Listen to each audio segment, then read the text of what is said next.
Hello, this is a guy who likes fanfiction and is too lazy to read, so here is Not Sick in audio form. Check the description for the links to the author. Not Sick Chapter 23. The Nine-Tailed Fox. A shadow stood haggard and torn over a black pyre, every inch of him betraying exhaustion. He stared at the murmuring flames with whirling red eyes, before nodding slowly and turning away, limping onward with new purpose. Then he suddenly stopped, staring up at the silvery pearl floating above the village hidden in the rain. His eyes spun, and suddenly the minute flare of crimson at the center of the pearl became crystal clear to him, as if it were right in front of his face. Itaka sucked in a breath, the pain in his ribs spiking in response.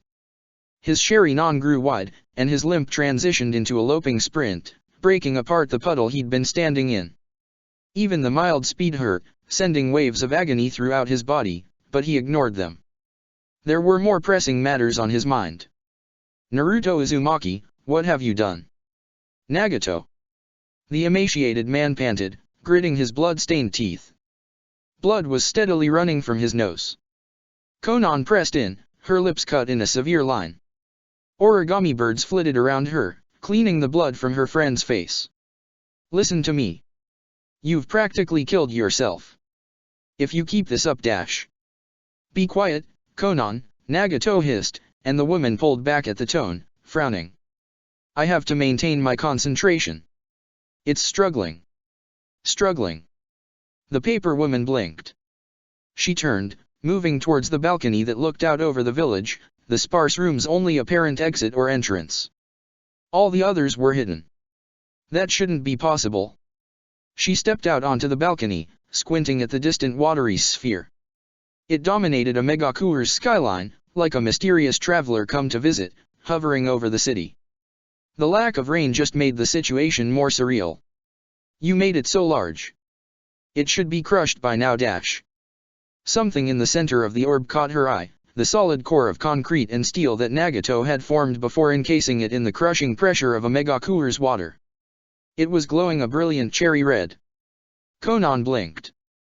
What The Chibaku Tensei detonated. The solid core exploded, simply disappearing. One moment it was there, and the next it was gone. 350,000 gallons of water evaporated in an instant, filling the air with boiling steam and covering the Omegakure skyline in a white apocalypse. Every remaining window in the village exploded, along with all of its surviving neon signs. Sparks and shattered glass sent up a million flares of multicolored light, adding to the mayhem. A shockwave rippled out, laced with hungry red chakra, and decapitated every building for a kilometer around. The whole of the village shook, and every cloud above it was blasted out of existence. Most of the boiling steam went with them, dispersed in every direction until the only thing above the village was a perfectly moonless star-filled night sky. The sound of the explosion deafened Konan from over 6 kilometers away. But it did not blind her. And so, when the last of the steam finally cleared away, the remnants of Nagato's greatest construction little more than vapor, Konan saw what it had been hiding in all its glory and horror. A fox, a monstrous, snarling fox, with 9 whipping tails arrayed behind it. It towered over almost every structure in the village, and the idle motion of its tails decimated any that remained near it. It sniffed at the air, standing on its hind legs for a moment. Then it smiled, its black lips peeling back and revealing teeth that shouldn't have gone that far back into its mouth, and roared at the stars above. There was a muffled echo in Konan's ears. A tiny, niggling sound, barely audible, like a great bell ringing many miles away, with an irritating ringing laid over it. It was the Kyuubi demolishing a series of buildings before it with a childish glee, great whirls of its tails sending them crashing to the ground. She could feel the tower vibrating beneath her with each crash. The sound should have been as monstrous as the beast, but Konan almost didn't realize it was there. Nagato! She screamed, unable to hear her own voice. She turned, keeping her eyes on the Baijuyu that had popped into existence in the center of Omegakure. Nagato, it's free. She fully turned around, rushing to the Akatsuki's leader. He was staring straight ahead, his Rinnegan bugged out, and blood pouring from his nose and mouth. He looked to be in shock. I know, he said blankly. Konan had to read his lips to understand the words. What do we do? She demanded. Her hearing was slowly coming back, she could hear the monster breathing, even from the distance they were at. Nagato turned to her, staring at her lips. He was just as deaf as her, Konan realized. "It's powerful," he said. She could just barely hear his voice, but it sounded like she had feared it would, that loathsome, husked grind that indicated imminent exhaustion. She'd only heard it once before, and she hated it now just as much as she had it then. More powerful than I could have imagined. It tore through the Chibaku Tensei like it was nothing. "You can't stop it?" Konan asked. Nagato hesitated. "If I were lucky," he said, turning from her and staring at nothing. He was communing with the paths. And this has not been a lucky night. Konan watched him for a moment. His breathing was evening out, but blood was still trickling from his nose and the corner of his mouth. He couldn't fight the most powerful of the Baijuya. Not by himself. But someone had, she remembered. 16 years ago. "We need his help," she finally said. Nagato shot her a look. "Can we trust him with it?" he asked, almost rhetorically. Konan shook her head, and responded with a not question of her own. "Do we have a choice?" Nagato stared at her for a moment, and then sighed. "I can no longer feel him in the village," he said. "That Uchiha boy, he drained all my chakra from the sky and put it in that lightning technique of his. The rain is no longer tracking anything." Bits of paper split off from Konan, the top few layers of her body peeling apart. Each sheet of paper folded, expanding, and became a hollow clone. They flitted towards the balcony, flying out into the cloudless village. "I'll find him," she promised. "And if Madara betrays us?" Nagato asked, shifting in his machine. His arms tensed. "If he doesn't help, we'll be dead anyway," Konan bit out. "You just hold the Kyuubi back until he can suppress it." Nagato paused for a moment, then grimaced.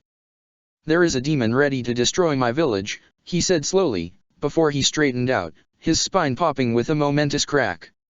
His whole body suddenly thrummed with purpose, exhaustion banished. "I will stall it as long as I can." And despite the sound of the monster outside, her lingering deafness, and the mold-like dread slowly growing in her gut, Konan smiled. The water was cold, and tasted like rotted fish smelled, an acrid taste that felt heavy. There was a thin skim of oil on the surface, slippery and utterly repugnant, that made swimming through it even more difficult than it already was. Sakura's sticky, knotted hair fell into her eyes, slicked with algae and unknowable slime, and she swam harder, desperate to escape the lake. It felt like her fingers and toes were gone, and her clothes seemed to weigh as much as one of Lee's weights, but the shore was getting closer and closer. She wasn't going to make it. How could she? It was still so far.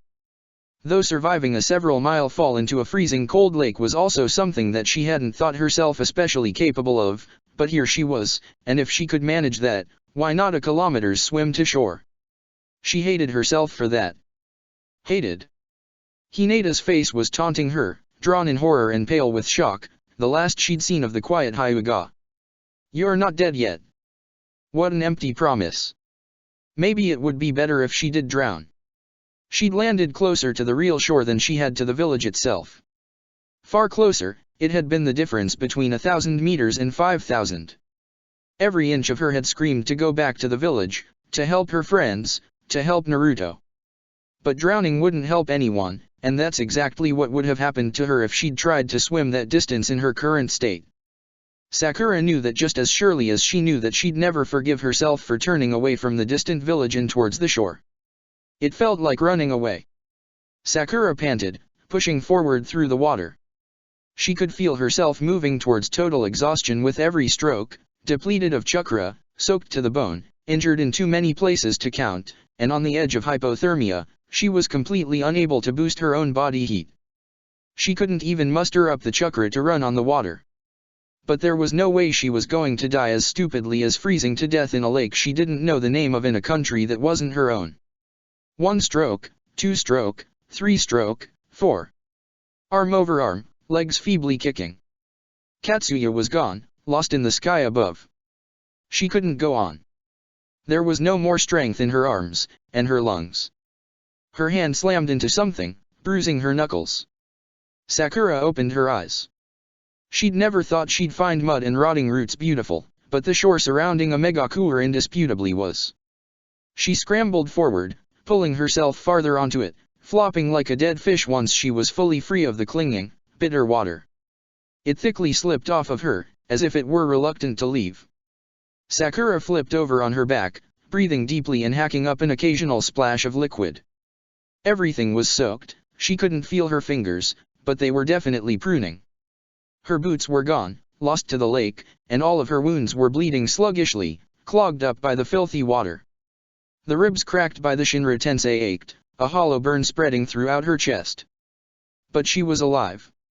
She let out a choked laugh, dislodging the last of the liquid in her lungs, and fell back, staring at the sky. There weren't any clouds. She could have sworn there had been a moment ago, low-hanging and dark. She'd passed through them, hadn't she? Now, there was nothing above her but the endless stars of a clear sky. Then, she heard a sound like the world breaking in two. A roar, dominating the night and sending her heart pounding harder than it already was. She felt like it would burst. A primal fear wormed up her, even more virulent than the one that had pushed her forwards as the threat of drowning swelled. "Run away," the true fear said. "You're nothing more than food." And the worst part was that she'd heard that roar before. Just a couple months ago, on the former worst day of her life. Slowly, Sakura raised her head, looking to where the sound had come from. The village from which she'd been thrown. She blinked. No. Something hot welled up in her eyes, and Sakura shook. "Please no." They appeared in an explosion of smoke, 8 of Konoha's most lethal shinobi and one of its fiercer nindogs stepping out of thin air and onto the sole bridge connecting a megacooler to the mud-soaked land surrounding it. An enormous ruddy red toad gnawing an antique pipe followed after them, the focal point of their teleportation. The man who had once been called Tenzo, and was now referred to as Yamato, twitched as steam rose from his hand. He slowly brought it up to his face, trembling as the symbol upon it burned itself into his palm. 2 simple lines, one downward slash, and another moving perpendicularly through it, a straight line terminating in a falling hook. A symbol with a simple meaning, 9. "We're too late," he murmured in shock. Jiraiya of the Sunin fell to his knees. He watched with slit pupil eyes, deprived of their iris, as the monster that had once been his student roared to the sky, chasing away any clouds that remained. Both of the elder toads on his shoulder made horrified sounds. "Impossible." Kakashi Hatake stepped forward, his headband raised in anticipation of a fight. He had instinctually unsheathed a kunai at the Kyuubi's roar, and he held the knife with the full knowledge that it was nothing more than a comfort in his hands. It would be no help against a Baijuya. "What do we?" "They were here." Tsuminyazuka interrupted the Kopinin with a growl, crouching down. She kept her eyes on the Baijuyu at all times as she sniffed at the ground. "The rains washed away most of the scent, but my son was right here, less than an hour ago." She eased back up with a snarl, which her partner Kuromaru echoed, exposing his fierce fangs. "Then they're in there now." Hayashi Hyuga said what everyone was thinking. His omnipresent frown intensified. "Or were?" "We can't know that," Shizune cut in. "They might have gotten out before Naruto." She trailed off as a sonic boom echoed through the air and the Kyuubi screeched. It flicked its tails about, and a significant chunk of the distant village vanished, crumbling with a muted rumble. "I can't seal that," Yamato whispered. Kakashi looked at him, both his eyes wide. "There's no way. I had trouble with 4 tails, but 9. The former root operative shook his head. "Jiraiya." Shino's father finally spoke up, his voice flat and cold. Everyone in the party, including a silent Inoichi Yamanaka who had just been staring at the village with emotionless, blank eyes, turned to the Abarame. He was watching the Sunin, his arms crossed and his eyes hidden behind his glasses. "What can we do?" Shibuya Abarame asked. Jiraiya looked at him silently for a moment, before subtly shaking his head. "We can't do anything to something like the Kyuubi," he said, glancing back at the monster.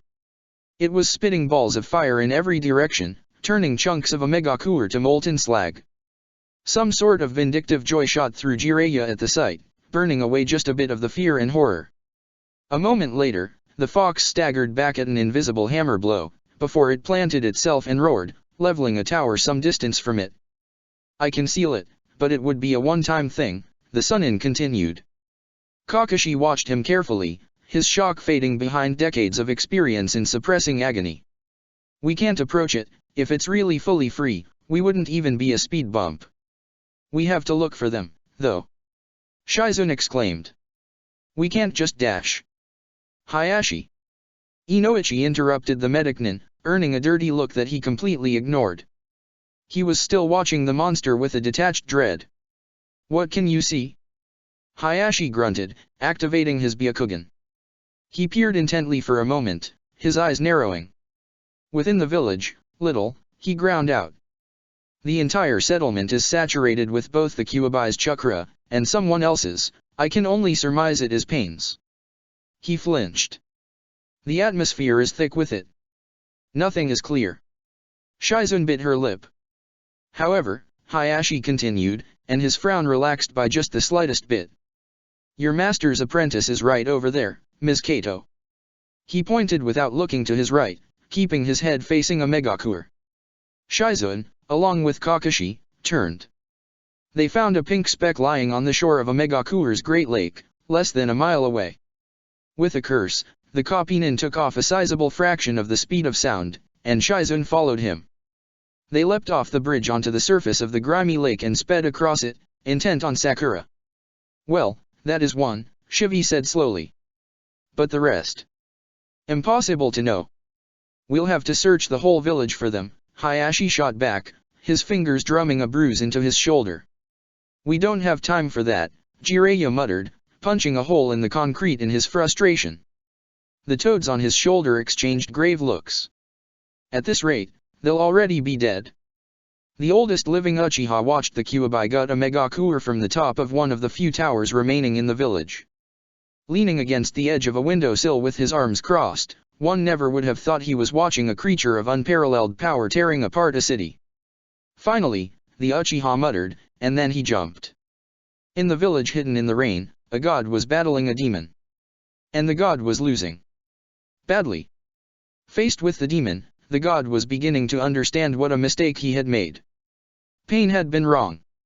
He had been wrong about so many things, and only now, pushed to his limit, the paths being torn apart with unbelievable speed, did he realize just how incredibly, horribly, foolishly wrong he had been.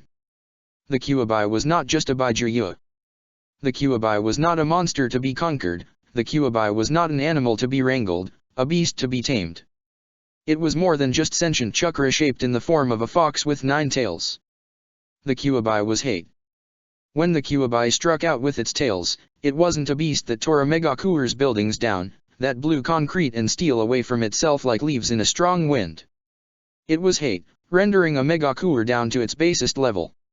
When fire burst from the Kyuubi's mouth, it wasn't the burning breath of some monster, but hate that burned Pain's paths to greasy smears and left great swathes of a Megakure melted, covered in flames instead of water.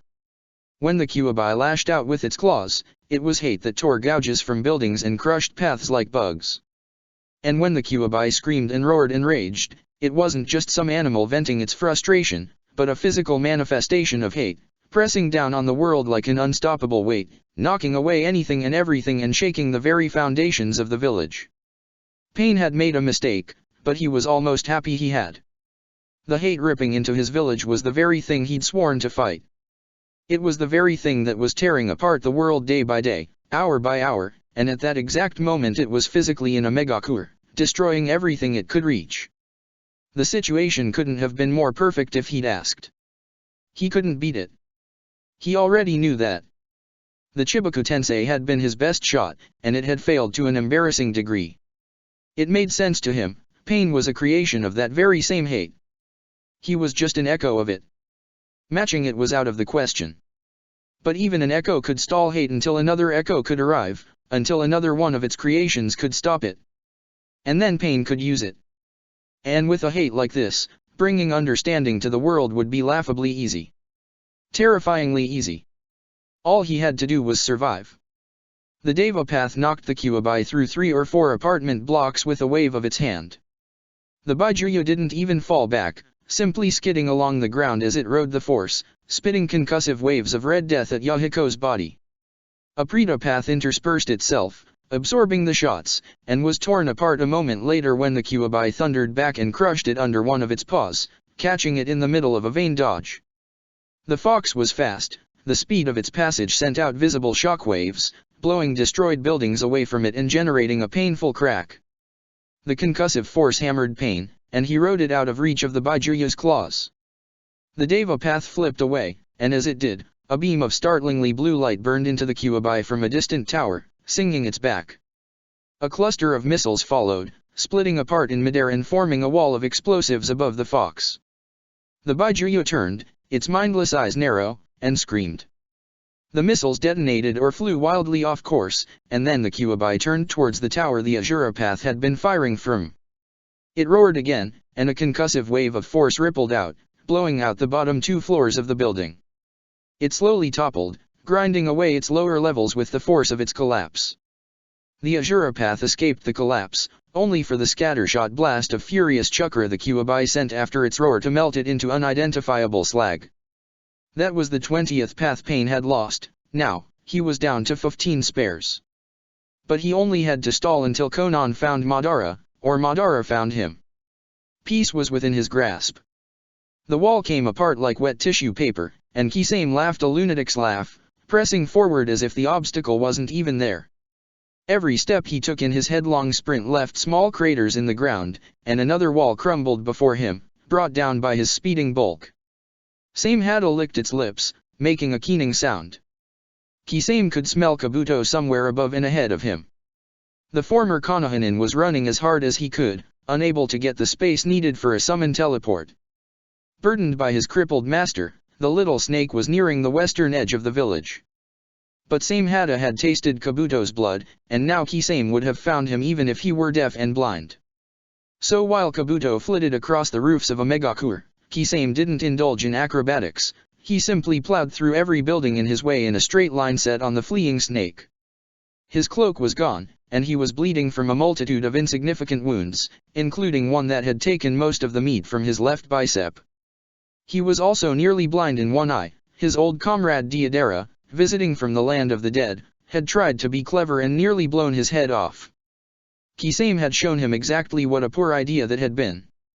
It had taken the blonde nearly 5 minutes to put himself back together after all the chakra Samehada had sucked out of him. Even as he ran down Kabuto, a half-dozen Edo Tensei were chasing Kisame himself, including a reformed Deidara and several of Orochimaru's former disciples, and to top everything off, the village was coming apart underneath his feet. Great rifts were opening in the ground, and unnatural roars were echoing through the air. One of the Baijuyu had shown up to play, apparently, and judging by the sounds it was tearing a Megakure to pieces. And all he could do was laugh. Kisame was having the time of his life. Kisame. Of course, a familiar voice just had to interrupt it. Kisame didn't slow down, or change his pace after Kabuto in any way. He just looked to his right, already knowing what he would find there. Madara Uchiha was sprinting alongside him, watching him with a single amused eye out of the corner of his mask. Kisame plowed through yet another wall as Samehada hissed in satisfaction, and the ancient Uchiha followed, slipping through the crumbling wall like a ghost and staying alongside the Hoshigaki. "Yo," Kisame said. "I'm a little busy right now. Maybe you could come back later." Another wall went down, and Madara slipped through that one too. The Uchiha shook his head in amusement. "It's not that easy," he said deeply. "But don't worry, I'm not here to stop you." Kisame snorted. "As if you could." He was getting closer. The gap was closing. Kabuto was only about 50 feet away now. Madara chuckled. "You may be right about that. But really, Kisame, I just came here to ask you a question. I figured the least you could do after what we've been through is give me an honest answer." "Oh, the memories. In that case, give me a second," Kisame laughed, and then he jumped, shooting up through 4 stories of the apartment building he had been sprinting through. The floors of each level gave way to him as if they weren't there, and less than a second later, Kisame burst from the roof of the building like a great white breaching from a stormy ocean. On the roof, Kabuto had about half of a very short moment to look both surprised and a little indignant before Kisame tackled him, bringing both him and Orochimaru crashing to a halt. The roof of the building shattered under the tackle, and both Kabuto and Kisame tumbled through the broken concrete. They hit the floor below them and bounced, flipping into a windowsill and shattering the empty wooden pane. After that, the 30-foot fall was of barely any consequence, but Kabuto still made a distinctly uncomfortable noise when they both landed, Kisame still on top of him. Gotcha! Kisame exulted good-naturedly, wrapping his hands around Kabuto's throat and squeezing. The disciple choked, his eyes bugging out behind his glasses. Samehada squealed in delight. Now, I finally get to pay you back for that weak ambush back in Dash. Samehada trilled a warning and squirmed with sudden speed to lay itself over Kisame's back, and then a series of tiny clay birds hammered into it. Normally, the birds wouldn't have been a problem, but they immediately exploded after slamming into the sword, which moved them from a non-factor towards slightly irritating. Kisame was bowled forward off of Kabuto by the concussive force, the sword draped over his back whining at the detonations. He rolled to his feet and turned, grasping Samehada and drawing it into a horizontal guard in the same motion. Hey hey hey! Deidara swooped down from the sky, hovering over the street on a colossal clay owl. Since when is it your style to choke him out, yeah? You shoulda just sliced him up. Oomph. Kisame straightened up, laying Samehada over his shoulder.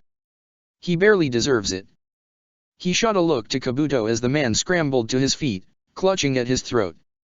He's got the kind of face that you wanna crush the life out of, you know. Deidara blinked. I'd prefer it vanish in a flash. Kisame waved him off, rolling his eyes. Always about your art, Deidara. Sometimes, you should just indulge yourself. The blonde shrugged, and as he did the other 5 Edo Tensei arrived. A loud-mouthed redhead with a flute, some freak with 2 faces, a big guy with a belly to match, another with 6 arms, and lastly a pale teen with 2 red spots on his brow and razor-sharp bones sprouting from his elbows and palms. Finally fucking got you, the redhead hissed. Kisame didn't even bother to look at her. Are we gonna do this again? He addressed the group in general, keeping his eye on Kabuto. Cause there's something I've been wanting to try, and now that this whole place is probably gonna be gone by the end of the night, I don't see any reason not to dash. I'd prefer you not. Kisame, along with Kabuto and all the Edo Tensei, turned to watch Madara stride through the wall without a care in the world. And who's this asshole? The red-headed Edo asked, glancing at Kabuto. Madara turned to stare at her, and she met his gaze fearlessly, baring her teeth in a snarl. A moment later, her eyes rolled back in her head and she collapsed, bits of paper slowly peeling themselves off of her face. The pale teen narrowed his eyes and bent down over her, grabbing her arm and jolting her with a burst of chakra. Deidara blinked. Toby? What did you just dash? Madara looked at him. Kisame knew the way he was conteing his head allowed the Sharingan to shine through the hole in the mask. Deidara's eyes went wide. You dash, the blonde stammered out, his hands curling into fists. You're an Uchiha. Madara turned away without answering. Hey. Don't ignore me, you asshole. Where'd you get those eyes, huh? Where'd dash? A Megakure may still have some use, Madara continued, looking to Kisame and ignoring the truly impressive amount of blistering swears that both the revived redhead and Deidara were sending his way. You think? Kisame said. Cause if that sound is any indication dash. He paused for dramatic effect, just in time for the rumble of a collapsing tower in the distance, accompanied by an unnatural scream, to wash over the group. Then this place won't be standing for long, Kisame finished with a shit-eating grin. Madara just shrugged. Perhaps, he said. I believe, however, that dash. Madara. An angel with blue hair dropped out of the sky, paper wings folding out behind her and stopping her descent. She came to a halt just above the ground in the center of the gathering. What? She said slowly, looking around at the Edo Tensei, Akatsuki members, and Kabuto. Orochimaru was still absent, left on the roof. For whatever reason, he hadn't decided to join the party. Deidara. Hey. Deidara took a moment from calling Madara a large variety of creative names and leveling interesting threats to flip Konan an insolent parody of a salute. How's it going? Konan just stared at him for a moment, before shaking her head and looking back to Madara. The Kyuubi is free, she said without preamble. Pain, failed. The Ninetales is rampaging. Kisame whistled, and Konan visibly twitched, doing her best to ignore him. Madara, will you help us? Your Dojutsu is the only thing that will be able to hold the beast. The Uchiha stared at her, looking like he was somewhere else entirely. A Megakure's angel waited impatiently, hovering just above the ground, ready to take off at a moment's notice. The whole village shook again, and Konan flinched. Madara stepped forward, towards Kisame. The Hoshigaki watched him come with muted amusement. No need, Madara said flatly, his voice like a door slamming down on a crowd of refugees. What? Konan blinked. There's no need, Madara said, still moving towards Kisame. If my predictions are correct, I won't need to do a thing. But, the village. The clone said in disbelief. Bits of paper were floating off her, forming into razor airplanes in her frustration. In the end, the village is just a village, Madara said calmly. My plans are much more important. And I am not needed to save it. Then he blitzed forward, covering the last 10 feet to Kisame in about as many milliseconds. The Hoshigaki pulled back instinctively, swinging Samehada around, but Madara had already grasped his forearm. The world began to swirl away. Madara! Konan screamed in rage, and then she, along with everyone else, was gone. Kisame was suddenly cold. Colder than he'd ever been. Madara pulled back, releasing his arm. Kisame immediately kicked him in the chest, sending the Uchiha tumbling backwards. The man didn't try to dodge. Only then did the Hoshigaki look around, taking in his surroundings. He was in an endless plain of floating cubes. They extended as far as the eye could see in every direction, into an abyss of infinite darkness, alien geometry, and headache-inducing patterns made up of more and more cubes. Cubes and cubes and cubes, overlapped, and laid over each other, separate and apart, till everything just looked the same. The fact that they were all the same muted gray color didn't help. And it was freezing. Kisame bent down curiously, tapping the cube. It seemed like it was made of concrete, but it had the consistency of particularly dense stone. He straightened back up, looking around, and declared his judgment of wherever Madara had taken him. Weird. Somewhat, yes. Kisame turned back towards Madara, who had pulled himself back to his feet. The Uchiha stayed a safe distance from him, but they both watched each other with the same darkly amused glint in their eyes. Madara couldn't stop Kisame, and they both knew it, but Kisame couldn't touch him. They'd both long ago decided, in that secret language that only S-class missing nin spoke, that if they ever came to blows it would be a stalemate. So this is where you go whenever you teleport? Kisame asked. Only briefly, Madara said carelessly. Neat. Somewhat, yes. Why'd you take me here? I wanted to ask you a question. Kisame blinked. Oh yeah. Sorry I got a little carried away, it slipped my mind. I understand, Madara said. Kisame could hear his lip pulling back. Orochimaru and his apprentice are somewhat disgusting. You let them by, Kisame pointed out. They wouldn't have reached Ataka's little brother otherwise. True. But I needed the distraction they'd offer. I was hoping they'd remove Ataka from play completely, but Orochimaru almost crippling him made it worth it. Kisame stared off into the abyss. One of the patterns of cubes kind of looked like the face of one of his old teammates, twisted in pain and betrayal. What were the chances of that? So what's the question? Kisame asked. He grinned, revealing his shark teeth, and Samehada chortled with him. Must be pretty personal, if you had to bring us here to ask it.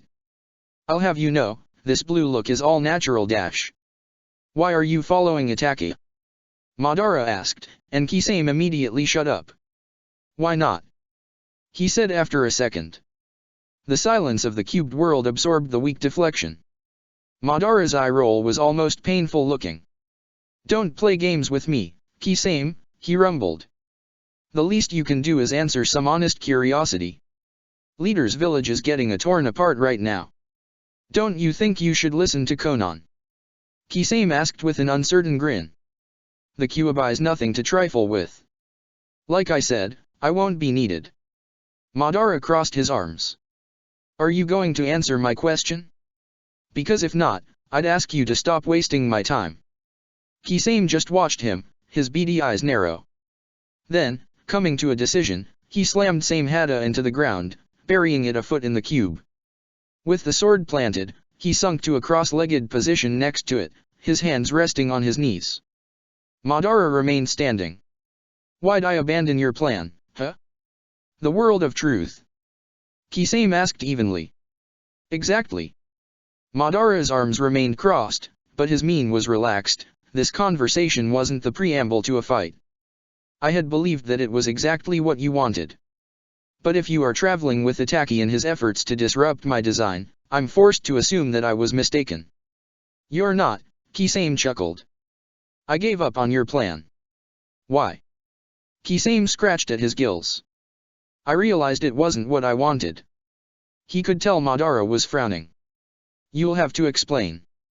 Kisame spread his arms. It all started with Itachi. When I was first assigned to him, I thought he was just like me. A traitor, a man who lived to kill his comrades. And I thought he was fed up with it, just like I was. And Madara began drumming his fingers. And I couldn't have been more wrong and right at the same time. Itachi was never like that, Kisame laughed. He was loyal to the bone, from the beginning. We both killed under orders, but I eventually stopped taking them. He didn't. It took me years to figure it out. He was never really on your side. I was aware, Madara said. Though I never expected him to break from me so dramatically. I guess it wouldn't make sense to you. Madara shifted. Oh. Kisame flashed his teeth again. About 3 years ago, Itachi got sick. Real sick. He was hacking up his lungs every night, sounding like death himself. Got even paler than usual. Thing was, he refused to see a doctor about it. The Hoshigaki shifted. I was pretty sure that I was gonna have to call Leader up about getting a new partner any minute. But Itachi pulled through, barely even a sniffle a week later. And after that, he was different. Treated me different, started talking about everything different. Before, he'd been making plans that only went out a couple years. I'm pretty sure he was planning on dying, probably to that little brother of his. But now, he was into the real long-term stuff. He wanted to change things. Madara's eye narrowed as Kisame continued. I figured he was crazy. I didn't understand why he was telling me any of what he was. He's a pretty insular guy, you know, Kisame chuckled. He was talking about leaving the Akatsuki. About his brother, about his eyes. A lot. Ah. Madara uncrossed his arms. He ended up saying he needed you, didn't he? Ha. Kisame slapped the ground. That would have been cute, huh? It was nothing like that. His beady eyes narrowed, and his teeth gleamed. Nah. Nothing like that. But eventually, he did ask me one question, instead of just telling me stuff all the time. Which was? Despite himself, Madara leaned forward in interest, one hand cupping his mask. He asked why I was following you. The words poured themselves into the void, swallowed by the darkness and the cold. Madara didn't move a muscle. And what did you tell him? Kisame shrugged. The truth, of course. You are always so enamored with truth, aren't you? Madara muttered, before raising his voice. So he knows about the infinite Tsukuyomi? Yup. Kisame nodded. Troubling. Well, you know dash. Get to the point, Madara snapped, clearly irritated.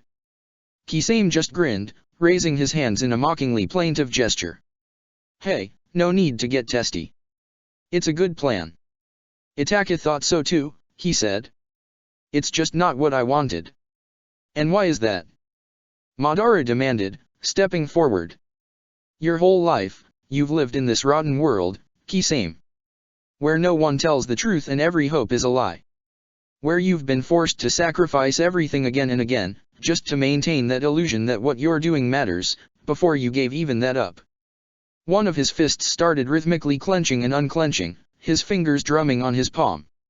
I thought you wanted a world where there were no lies, Kisame. You'll never make that here. If Ataka told you so, he's a greater fool than I would have imagined. The only way for you to escape this hell is dash. You're right, of course. Kisame cut him off, slowly getting to his feet. The only way to escape this world is to go to your world of truth. The one you would create for me. Madara paused, cocking his head. Then, why dash? Because that world would just be a bigger lie than this one is, Kisame said flatly. Madara rocked back. That dash. Kisame cut him off, pushing forward with brutal seriousness. It would be a comfortable lie. The most comfortable lie I'd ever know. His lips curled back into a vicious sneer. But it would still just be a lie. An illusionary world, lulling me to sleep while the real one, the one we're in right now, rotted away. Kisame took a step forward, pulling Samehada from the ground.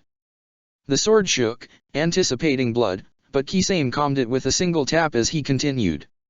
If I wanted comfort, Madara, I would have just killed myself. I have no doubt death is a much sweeter place than this flawed earth. But I don't want comfort. I don't want to be happy. Kisame hefted the sword over his shoulder, with a look of genuine cheer on his face. I just wanted truth. I just wanted something I knew, with absolute certainty, to be true. And Ataka gave that to me. Gave you truth?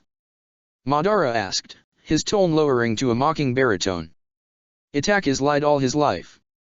To his brother, to his village, to me, what makes you think you're so special? Because I trust him. Madara blinked. You trust him? He laughed, a deep, booming cackle that eventually hollowed out into something genuinely amused. You trust him? Yeah. Kisame laughed with him. Pretty stupid, huh? Monumentally so. Madara chuckled. I thought he might have brainwashed me at first, Kisame admitted with a smile. He's got pretty fierce genjutsu, after all. But after a while, I got over it. The blue man sighed. I'm sorry, Madara. You came to me when I had nothing else, and you gave me what I craved most at the time. A way out, an easy escape. He snorted. I have to thank you for that. You were a true savior to me. You kept me alive in a world without hope. Kisame's smile faded.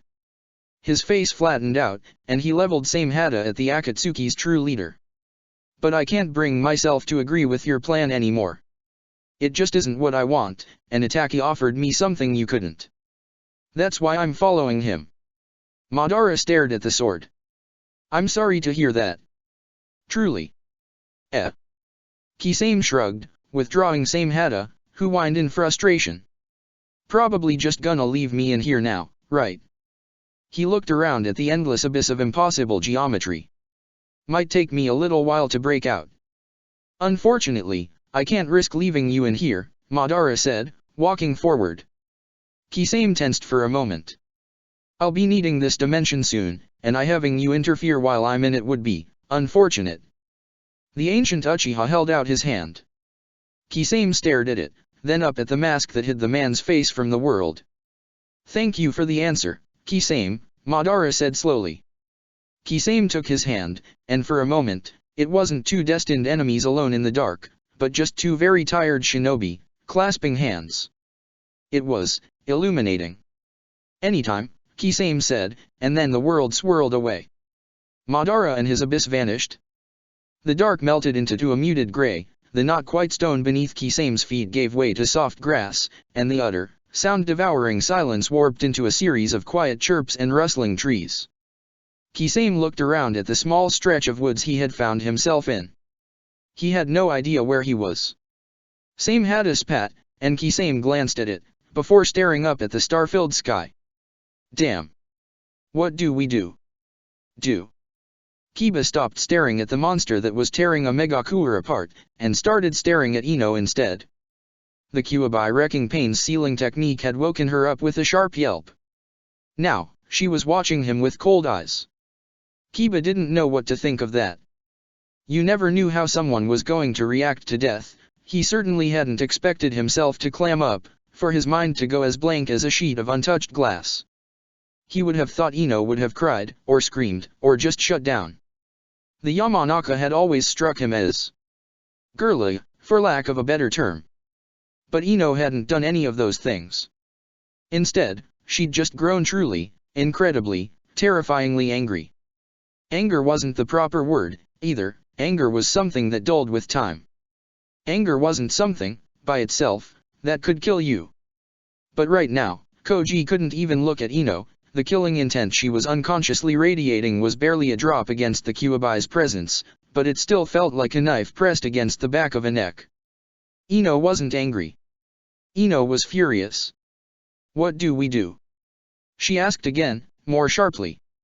She stayed on ground, propped against the wall, barely moving an inch as she spoke. Her internal damage was still keeping her down.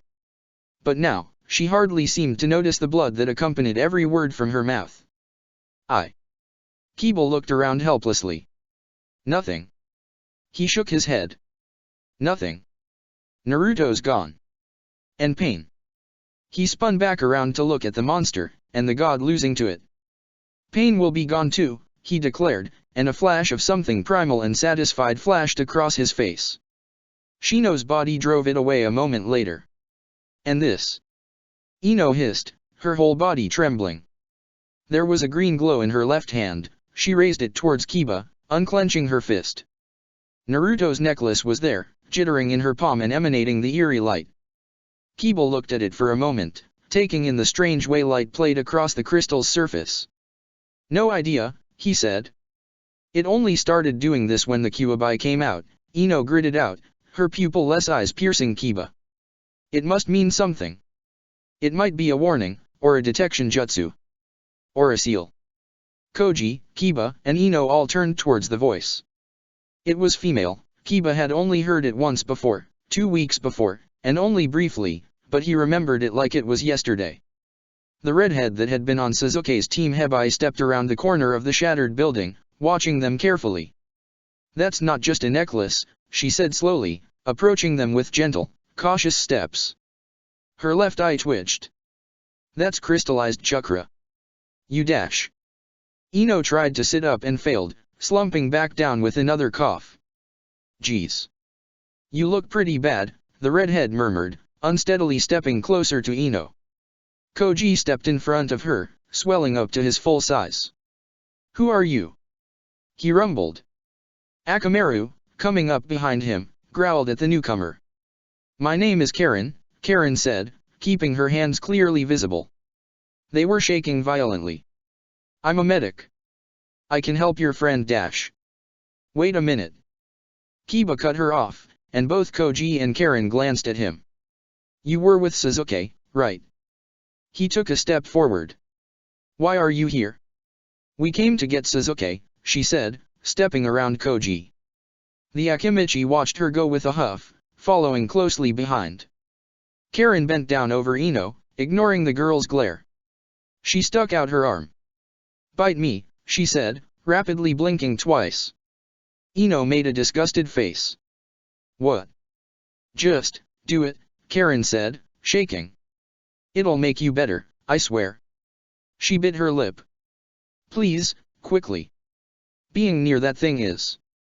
She trailed off, jerking her head a tad to the left. Ino glanced at Koji, who shrugged. She turned back to Karen and bit down on her arm. The redhead let out a groan muffled by her other arm, and Ino's eyes went wide. What? She panted, before shaking her head. Steam poured from all her exposed skin for a moment, and then she rolled over, carefully pulling herself to her feet. Karen fell back on her rear, and Koji neglected to catch her. Kiba stared at the revived Yamanaka. Her skin was suddenly a much healthier color, and she was moving like she'd never been injured at all. How dash?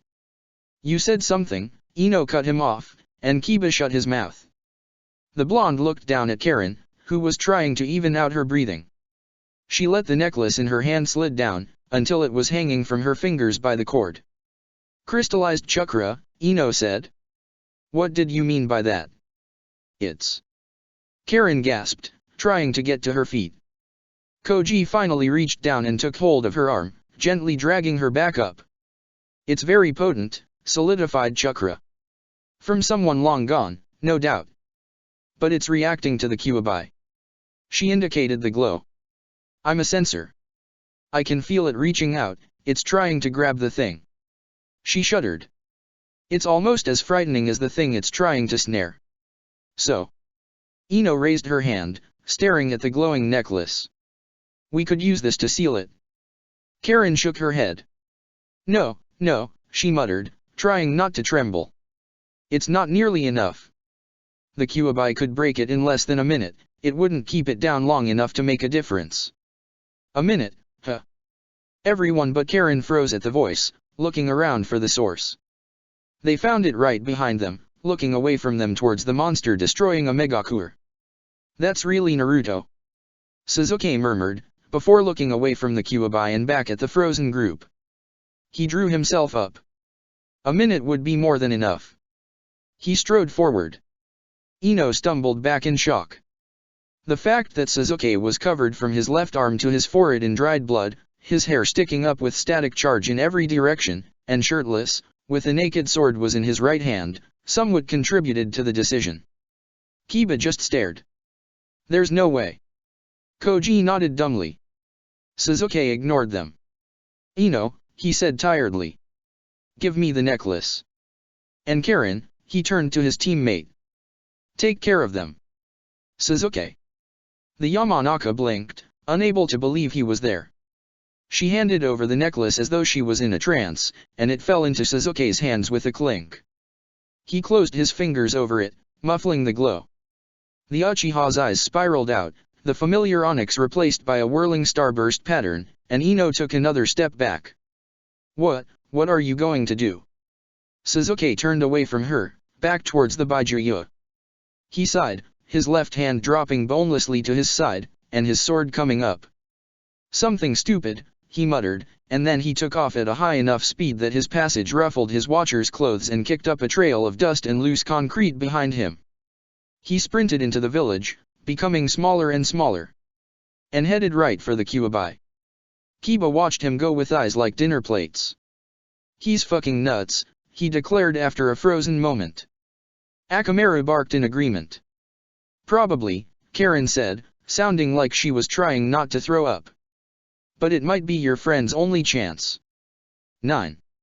The Kyuubi swept around its tails once more, and an Azura path was mowed down, crushed beneath the Byakuya's bulk.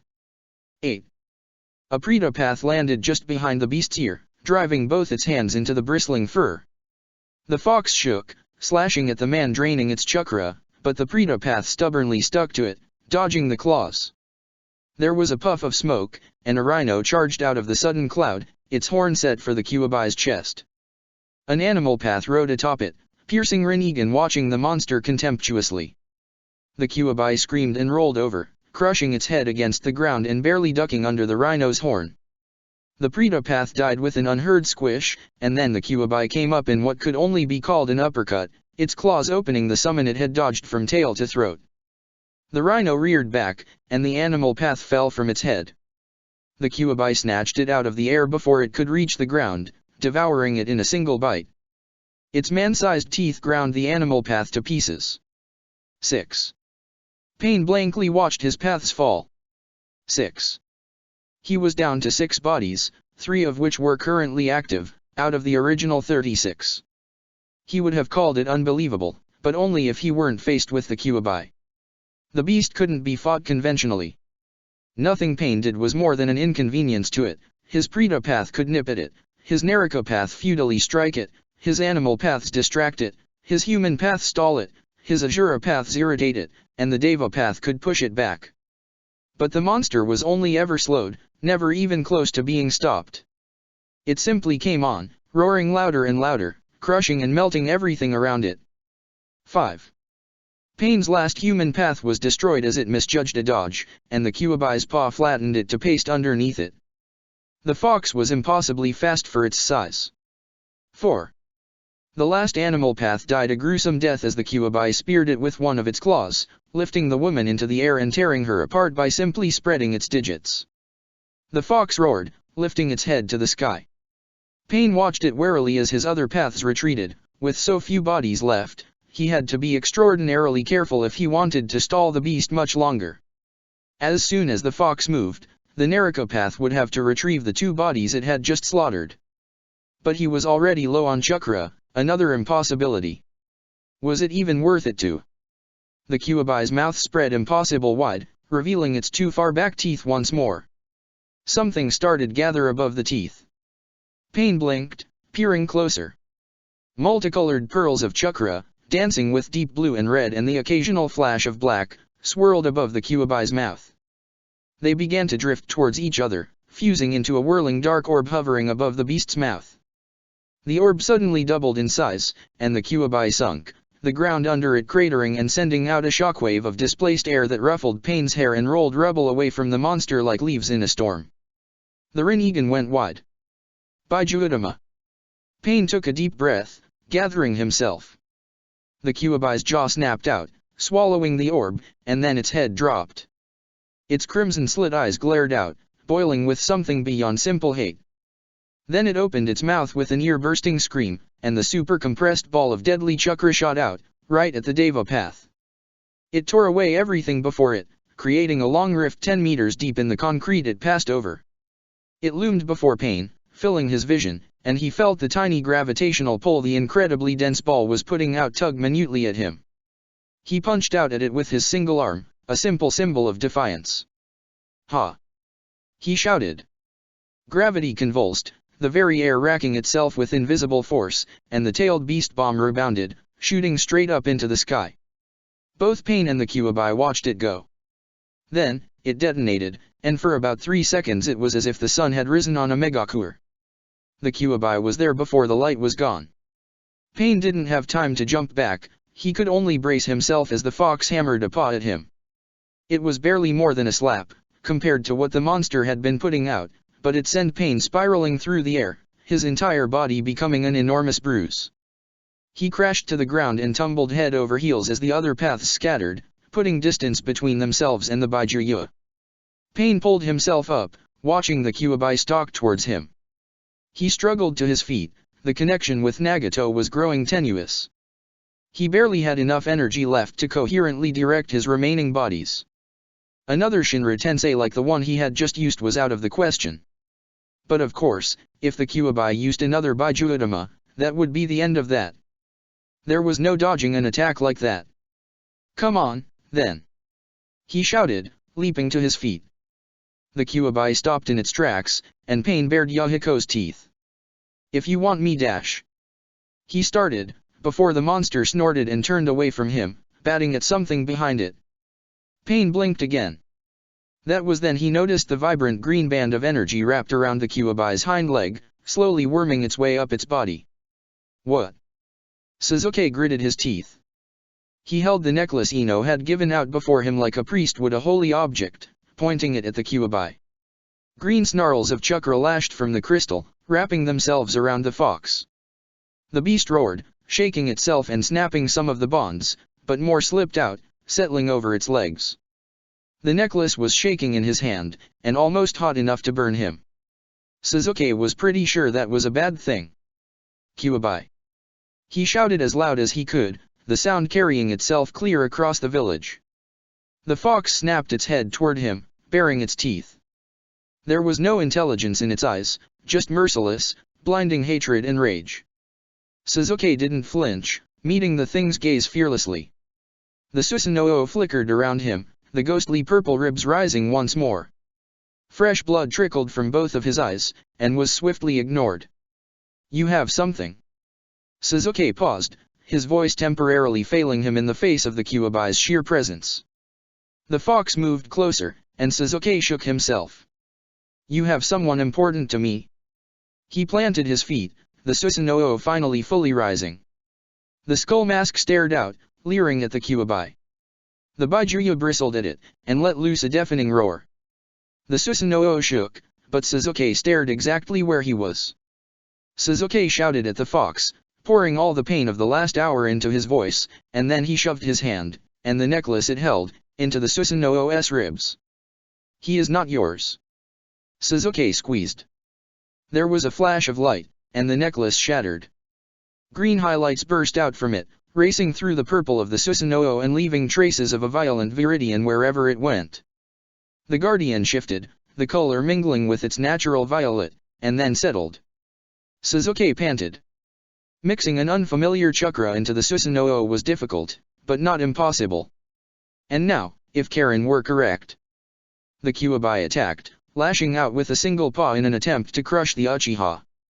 Suzuki stood his ground, and the Susanoo flashed out, its left hand catching the Kyuubi's incoming claw and slamming it to the ground in a cloud of dust. The fox roared as tendrils of green light began to encase its hand, squirming out from the Susanoo's steady grip and tightening its hold. The Baijuyu struck with its other claw, and the Susanoo caught that one too. Green swirled from that hand as well, ensnaring the fox's hand, and then both of the Susanoo's arms pulled. The fox came down, its chin crashing to the ground with a tremendous shattering sound. Chips of destroyed concrete ricocheted from the Susanoo as it floated forward, following Suzuki's steady stride. Its hands remained clasped around the Kyuubi's arms, the green chakra still pouring from them. Most of the highlights running through the Guardian were gone. It was as Karen had said, the chakra had burned itself to death against the Kyuubi's fiercer flame. But it had given the Suzuki the minute he had needed. Now, Suzuki and the Kyuubi were eye to eye. The fox snarled at him, snapping its jaws and slamming its tails against the ground in frustration, shaking the whole village.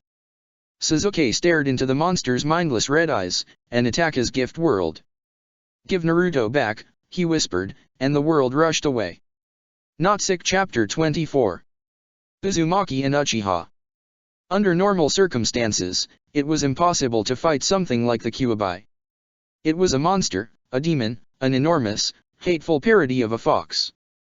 It was something that treated mountains as a temporary inconvenience, oceans as polite suggestions, and S-ranked ninja as particularly irritating gnats. Shinobi didn't fight things like the Kyuubi. They got out of the way if they were lucky, and they died if they weren't. But as often existed in the shinobi world, there were exceptions. There were seals, costly and rare, that could contain the beast. Both for trapping it and for stopping it in its tracks.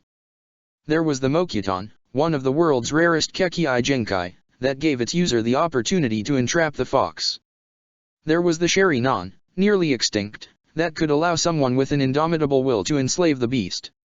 And there was the least famous of them, an Uzumaki Hiden Fuinjutsu, the Kongo Fusa. The adamantine sealing chains, named for their impossibly durable nature. Chains powerful enough to hold something like the Kyuubi by themselves.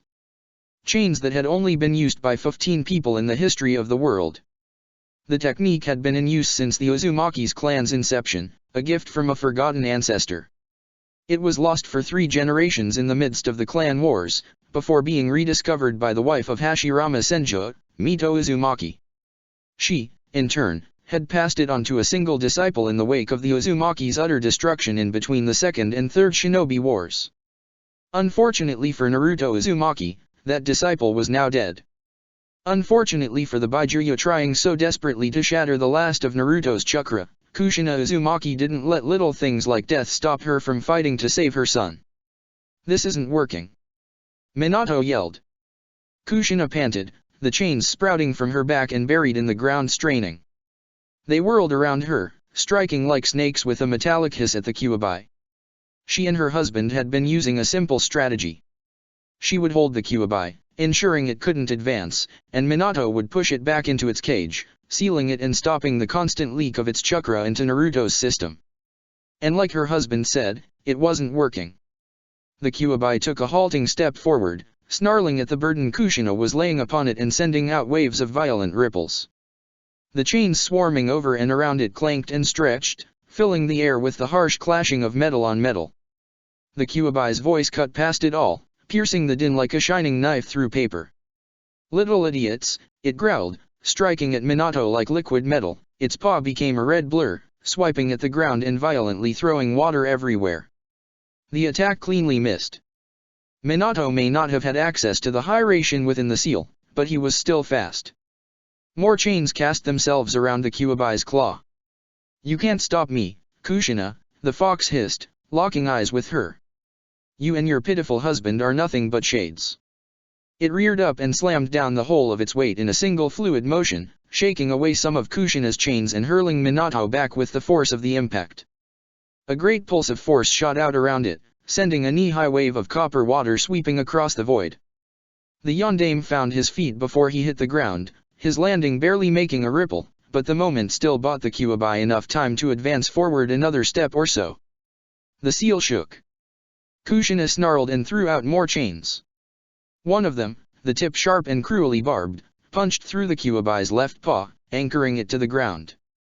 The fox paused, staring at the offending chain. Its lips curled back into an inhuman smirk. "I killed you," it said casually, ripping its paw from the ground. The chain tore through its paw, opening a ragged, unbleeding gash from the center out through between two of its digits. Crimson chakra bubbled in the wound, knitting the Kyuubi's paw back together in an instant, swirling like boiling water. "I struck you down with a single blow. Now, as a mere shadow of what you once were." Kushina fell to her knees, biting her lip. "Pathetic," the fox coldly declared. "This time, you will be reduced to nothing. For a natural disaster, you always talked too much."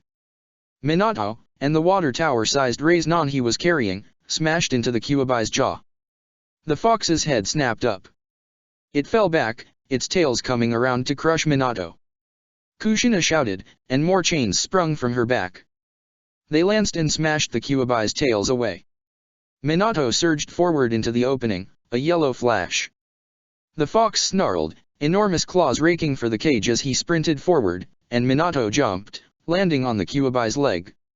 One of the fox's claws slammed down on its thigh, barely missing Minato as he sped up the Kyuubi's bulk.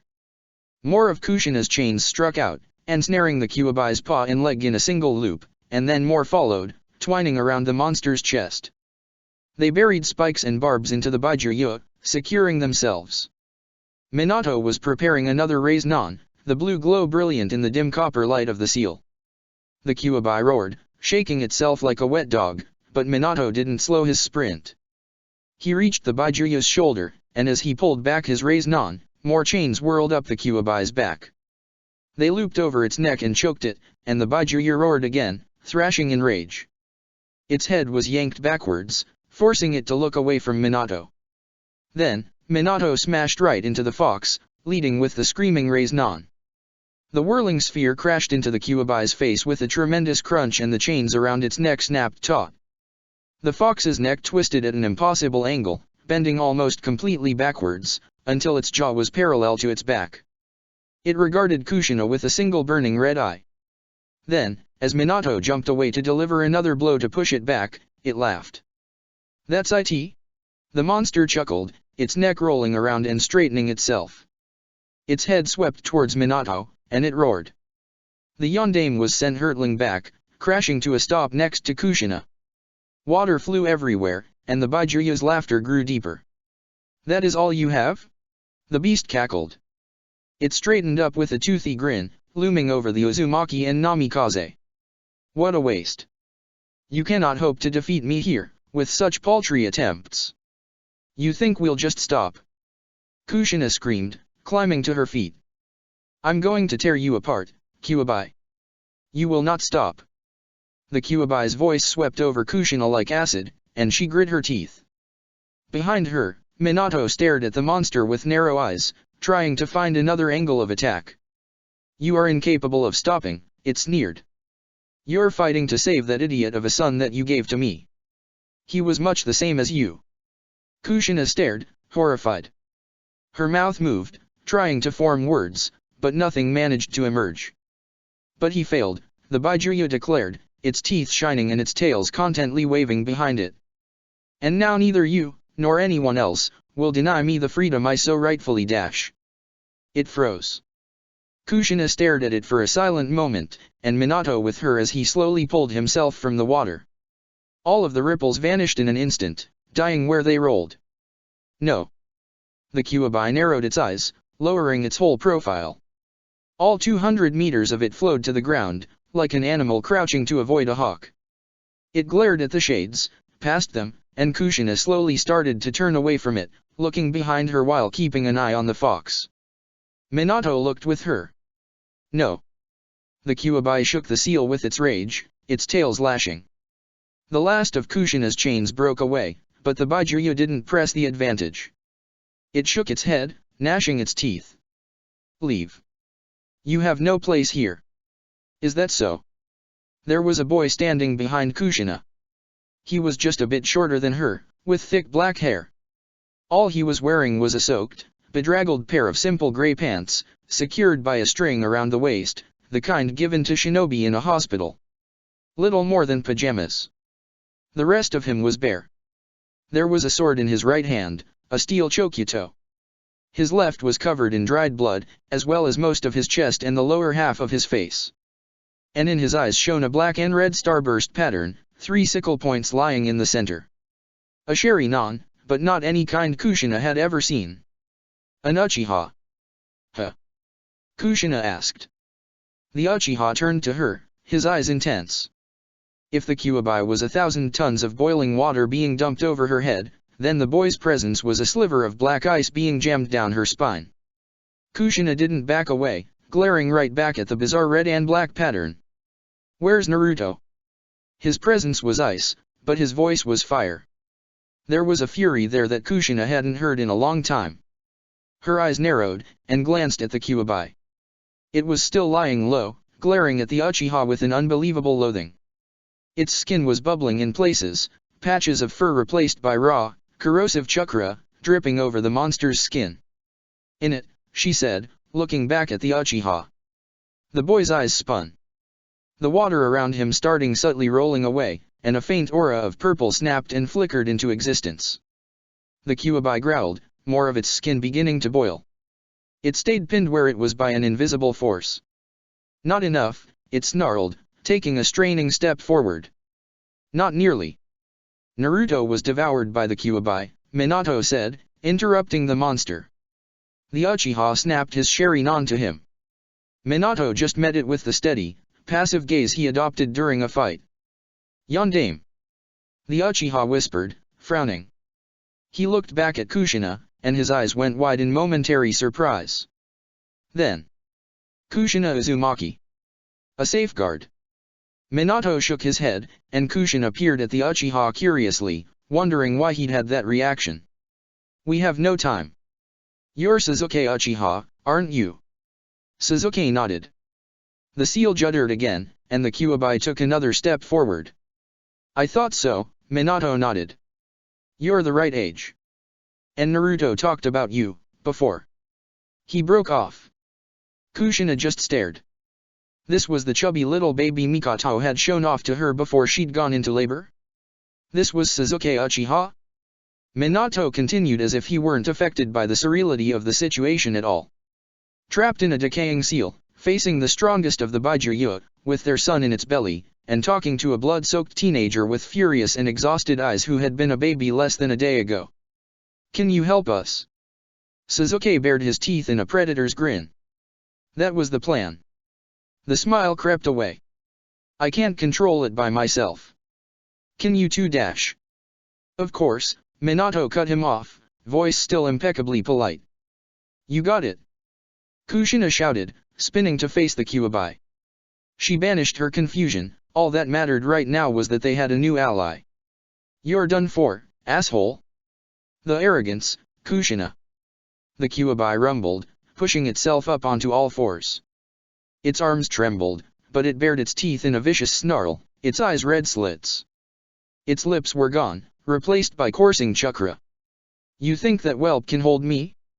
It gnashed its teeth, breaking into a run and quickly picking up speed, thundering into a full-on sprint. The seal shook again, and hundreds of gallons of water splashed in every direction. The Kyuubi roared, and the world became nothing but the sound, filled with unquenchable, burning, eternally violent rage. You cannot stop me now. I will not let you. Sasuke bared his teeth again, Kushina threw back her head in a guttural, mocking laugh, and Minato restrained himself to a simple smile. Before, it had been two shadows against the full force of the nine-tailed fox. But now, it was not just two shadows. It was two shadows and a friend. Wrong, Minato said, and they all moved at once. For a monster fox, the Kyuubi was fast. But Kushina was faster. Chains sprung from the water, buried under the non-existent ground of the prison. They whirled around one of the fox's legs, and the Kyuubi went down, plowing into the ground. It screamed, the sound loud enough to make Kushina flinch. The Kyuubi thrashed, snapping at the chains. It took every ounce of Kushina's remaining strength to hold them in place. Pathetic. The fox racked itself in rage, slamming its whole body into the ground repeatedly as it attempted to loose the chain. Its eyes were red beacons in the darkness, windows to hell. I will devour you, Kushina. I will crush you, burn you, force your husband to consume your ashes. Minato and Sasuke both charged in from the left, the side the Kyuubi wasn't pinned on. Any ideas? Sasuke shouted, his voice barely audible over the Kyuubi's rage. Minato glanced at him, his eyes cool. We have to get Naruto out, the Yondaime said, his calm voice somehow still louder than the fox's bellowing. He won't last much longer surrounded by the fox's chakra. The world trembled and the Kyuubi flailed more, sending out waves of water. Both Sasuke and the Yondaime sprinted over the waves as if they weren't there. A blue glow began forming in the former Hokage's hand, in preparation for whatever was coming. Sasuke glared at the Byakuya. Then we have to flip it. He yelled, sprinting in. Minato followed close behind. He had an inkling of the Uchiha's plan. All at once. Minato shouted. It's the only way. Sasuke nodded, and then they were silent. But not the fox. And you. The Kyuubi jerked its head towards the Yondaime, breathing flames and spurts of vicious chakra that the blonde effortlessly danced around, throwing up great gouts of boiling water and clouds of billowing steam. Sasuke fell back, outstripped by the Hokage's speed. A man who sacrificed his failure of a son. A worm like you has no right to look at me, let alone shut me in this hole. The Rasengan rapidly expanded. The Kyuubi, pulled off balance, lashed out with its tails and free legs, trying to crush the oncoming Yondaime. The rattling of Kushina's chains holding it in place was like a timer, counting down to its freedom. Sasuke stayed back, out of reach of the Byakuya's attacks. As the Yondaime charged in, the Uchiha glared. Suddenly, the Rasengan was covered in black fire. The Amaterasu didn't eat into the chakra of the attack, merely dancing along its surface. Minato didn't react to the development. He just continued to weave through the Kyuubi's tails, leaping into the air and running along one of its arms for a brief moment. Then, he was past the onslaught. There was no prelude. The yellow flash was moving so quickly that he didn't need to prep the attack. He just slammed into the Kyuubi's side and stomach at full speed at a slight upward angle, leading with the flickering black and blue Rasengan. The Kyuubi howled in rage, the force of the attack throwing two of its arms high into the air as its center of gravity shifted. But it didn't fall. Weaklings! It screamed, its anger boiling the water around it and sending Minato flying backwards, his Rasengan spent. The Amaterasu started to spread across the fox's body, but it ignored it, thrashing towards the tumbling Yondaime like a shark darting after a slippery diver. Its paw slashed out, claws extended. You'll be the first. Fat chance. Kushina roared, her hair rising up around her like a swarm of enraged snakes. The chain around the fox's foot yanked back, and the Kyuubi slash fell short. It hissed in frustration, spinning towards Kushina. It screamed at her, finally shaking her chain from its foot and lumbering forward. The both of you. I will bury you. 1,000 years from now, they will not dare speak of you for fear of my vengeance. I will keep your memory alive to be cast in the dirt. Sasuke crashed into its hind leg like a dark bullet, and the Kyuubi kicked out at him in irritation. The Uchiha rolled under the attack and stabbed his sword deep into the Kyuubi's ankle as he came to his feet. The Kyuubi howled in annoyance, turning to nip at him. The Uchiha leapt away, the Susanoo pushing against the ground and providing him the necessary boost to barely clear the Kyuubi's mouth. As the Kyuubi smashed its hand down in an attempt to squash Sasuke, one of Kushina's chains erupted from the water barely 3 meters behind her soaring husband. The Yondaime didn't even look back, he just hooked one of his hands into the adamantine chain. Kushina laughed, and the golden chain cracked, whipping towards the Byakuya. Minato swung around it and made it to his feet. As the chain flew, spear-like, right for the Kyuubi's side, Minato sprinted along it, twin rays non-forming in his hands. The Kyuubi swung for Sasuke again, and then turned towards the whistling noise. What? Kushina's chain split into three, Minato still running along the center one. They all angled slightly downward, and then shot up as one, slamming into the Kyuubi's lower chest and burying themselves there. The Kyuubi rocked upwards, one of its feet coming off the ground. Sasuke turned and leapt. The Susanoo lashed out with a pulsing purple fist, and the fox howled as the Amaterasu already rippling across its chest flared in response. The Susanoo fist struck, burying itself in the fox's gut, and the Kyuubi staggered, constricted by the chains. It howled. Minato reached the end of the center chain and sped into the already unsettled Kyuubi as nothing more than a blue streak.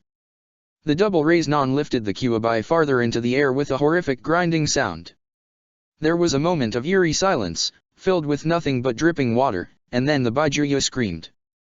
Like a toppling skyscraper, the fox slowly fell, crashing onto its side and rolling onto its back as the whirling black flames finished across its chest. It howled again, this time in undeniable pain. Kill you! The monster howled, coherence forgotten. Kill you all! It was time. Sasuke's eyes narrowed, blood trickling from them, and he jumped. Two ethereal arms slammed into the ground on either side of him as he did, and the Uchiha flew, higher and higher into the void. He went as high as the Kyuubi was long, and for a timeless moment, hung there in the inky darkness of the prison, the Susanoo fading away.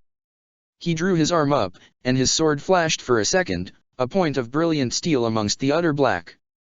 Then, Sasuke fell. He thrust the sword down, traveling faster and faster, a dark arrow with a shining tip. His face was set in a rictus of rage, eyes glaring. He didn't spare the monster any words. The darkness above him, the void of the prison, twisted and warped, bleeding red. The starburst and sickles of Sasuke's Sharingan racked themselves into existence, the crimson framing the utter blackness that loomed down on the Kyuubi. The fox glared at the hated eyes, its face twisted in painful loathing. It strained upwards, pinned to the ground by unknowable forces, the Jujutsu dominating its senses and pressing down on it like the weight of the universe concentrated in a single point. Still, the Kyuubi mustered the strength to press itself up on one arm, roaring futilely, spraying bubbling chakra and exposing its gleaming teeth. Sasuke Uchiha! It bellowed, shaking the air. All of the water in the prison erupted upwards 2 or 3 feet. The Sharingan wavered, before snapping back into place. The fox snatched at the chains buried in its chest, slowly ripping them from its skin. Chakra bubbled and swirled, and as Kushina gritted her teeth the fox slowly ripped the chains from itself. But not quickly enough. I will consume your soul. The Byakuya screeched. My revenge upon you shall shake this pitiful world. Sasuke finally spoke, the anger and desperation in his voice crushing the world below him. Your threats are empty. He shouted, his eyes wide and filled with a hate that almost matched the Kyuubi's own. And you have lost. Then, he struck, tearing into the Kyuubi's exposed stomach after his 200-meter fall. He dropped like a guillotine, the Amaterasu spread across the Kyuubi's front all coursing towards Sasuke, covering his descending blade, and then exploding out in one final burst of opaque fire before vanishing for good as he sliced down. The Kyuubi screamed. Darkness. Darkness and pressure and heat. The core of a sun formed not of fire and light but of hate and utter, impenetrable darkness. Hate that gnawed at his bones, darkness that wreathed them and drained them of all hope and life, and pressure that crushed them into powder. Naruto couldn't even writhe in pain. He just remained as he was, slowly succumbing to the heat and pressure. Slowly being consumed. Digested. The Kyuubi had eaten him. He remembered that. He'd ripped off the seal and then everything had gone red and this voice had filled his head and then. Chomp. If Naruto could have laughed, he would have. But he was busy being digested, so he didn't. So this was what he was now. Almost nothing. Soon enough, he would just be nothing. That seemed nice. Hopefully, being nothing would just be an emptiness. No pressure. No heat. No darkness. Just free. Then, something changed. The suffocating, crushing pressure lessened. The heat, once blaring from all sides, dropped to a simmer. And suddenly, the darkness peeled back. Just barely. The slightest hint of light pierced the void, pushing the dark away. It was on the cusp between non-existence and reality, but it blinded Naruto all the same. Then, there was a sound, a tearing terrible sound, and more light poured in. Now, Naruto was truly blind. Something blocked the painful light. Naruto blinked, and eyelids that felt like they hadn't been used in centuries slowly scraped themselves over his eyes. He turned his head, the slight motion throwing his brief clarity into disarray. There was someone standing there, in front of the light. Someone familiar. Naruto blinked again, and suddenly, there was a hand in front of his face, soaked in blood, extended in what could only be an invitation. He looked past it, into eyes that were painted red and black. His whole body shook with violent disbelief. His arm came up slowly, unconsciously reaching for the offered hand, as he gaped. The agony suffusing his body crept away, and was replaced by a dull, but ignorable, ache. The heat became warmth, and the light became something to be welcomed rather than painful. The pressure was almost entirely gone, barely scrabbling at his lower body. His lips split apart, cracked and burned, and Naruto croaked. Suk. Sasuke rolled his eyes. Grab my hand, idiot. Naruto did. Not sick Chapter 25. Love. Sasuke pulled Naruto from the guts of the Kyuubi with a sickening squelch, and the Byakuya screamed again. Bastard! It screeched, the sound far more horrible than the squelching of its stomach being torn apart. Wretched Uchiha! I was finally F-. Shut up, Sasuke commanded, and the Kyuubi fell silent, mouth still hanging open, glaring at the Uchiha. Its eyes twisted, the tomo of the Sharingan swirling into them, and its gaze became glazed. The turbulent chakra across it died away, leaving matted, blood-like fur. Sasuke hefted Naruto over his shoulder and leapt from the beast's stomach, landing without a splash. The Kyuubi slovenly lumbered to its feet, the silence stark against its earlier threats. Slowly, it rumbled back towards the wide-open set of bars, the flesh Sasuke had torn from its stomach drooping down below it. Gradually, the loose skin was being drawn up, stitching itself back together. The fox settled down, curling up with its tails framing its face.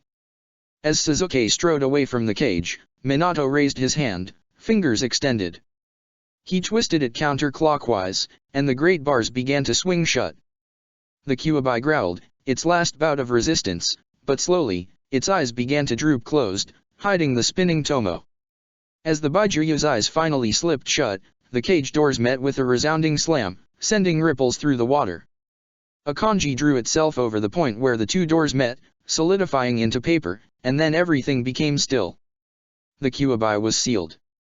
Sasuke sighed, depositing Naruto on his feet. The blonde swayed, as if drunk. One of his feet slipped back and he caught it, shaking his head. Naruto's stance strengthened. He looked up. His skin was covered in burns, which were slowly steaming away. And his eyes. Sasuke didn't look away, but he almost flinched at the look. He'd seen it before, in a lake just a week after his family's death. Sasuke? Naruto said again, stretching out a hand, as if he could hardly believe it. Sasuke frowned, and grabbed his hand. Naruto sucked in a breath. How dash? That doesn't matter right now, Sasuke said, looking over Naruto's shoulder. The blonde started to follow his gaze, confusion stacking on his confusion. I have to go, Naruto. He did. This wasn't his place or time. Naruto's head snapped back towards him, terrified, and Sasuke shook his head. I'll be right outside. He wondered if that was the right terminology. It didn't really matter, did it? Outside was outside. When you're done here, wake up, will you? I think I might need your help. Done here? Naruto echoed, blearily blinking. What do you?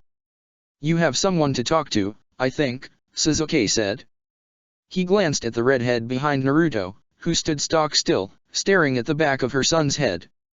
The barest hint of a smile slipped onto Suzuki's face.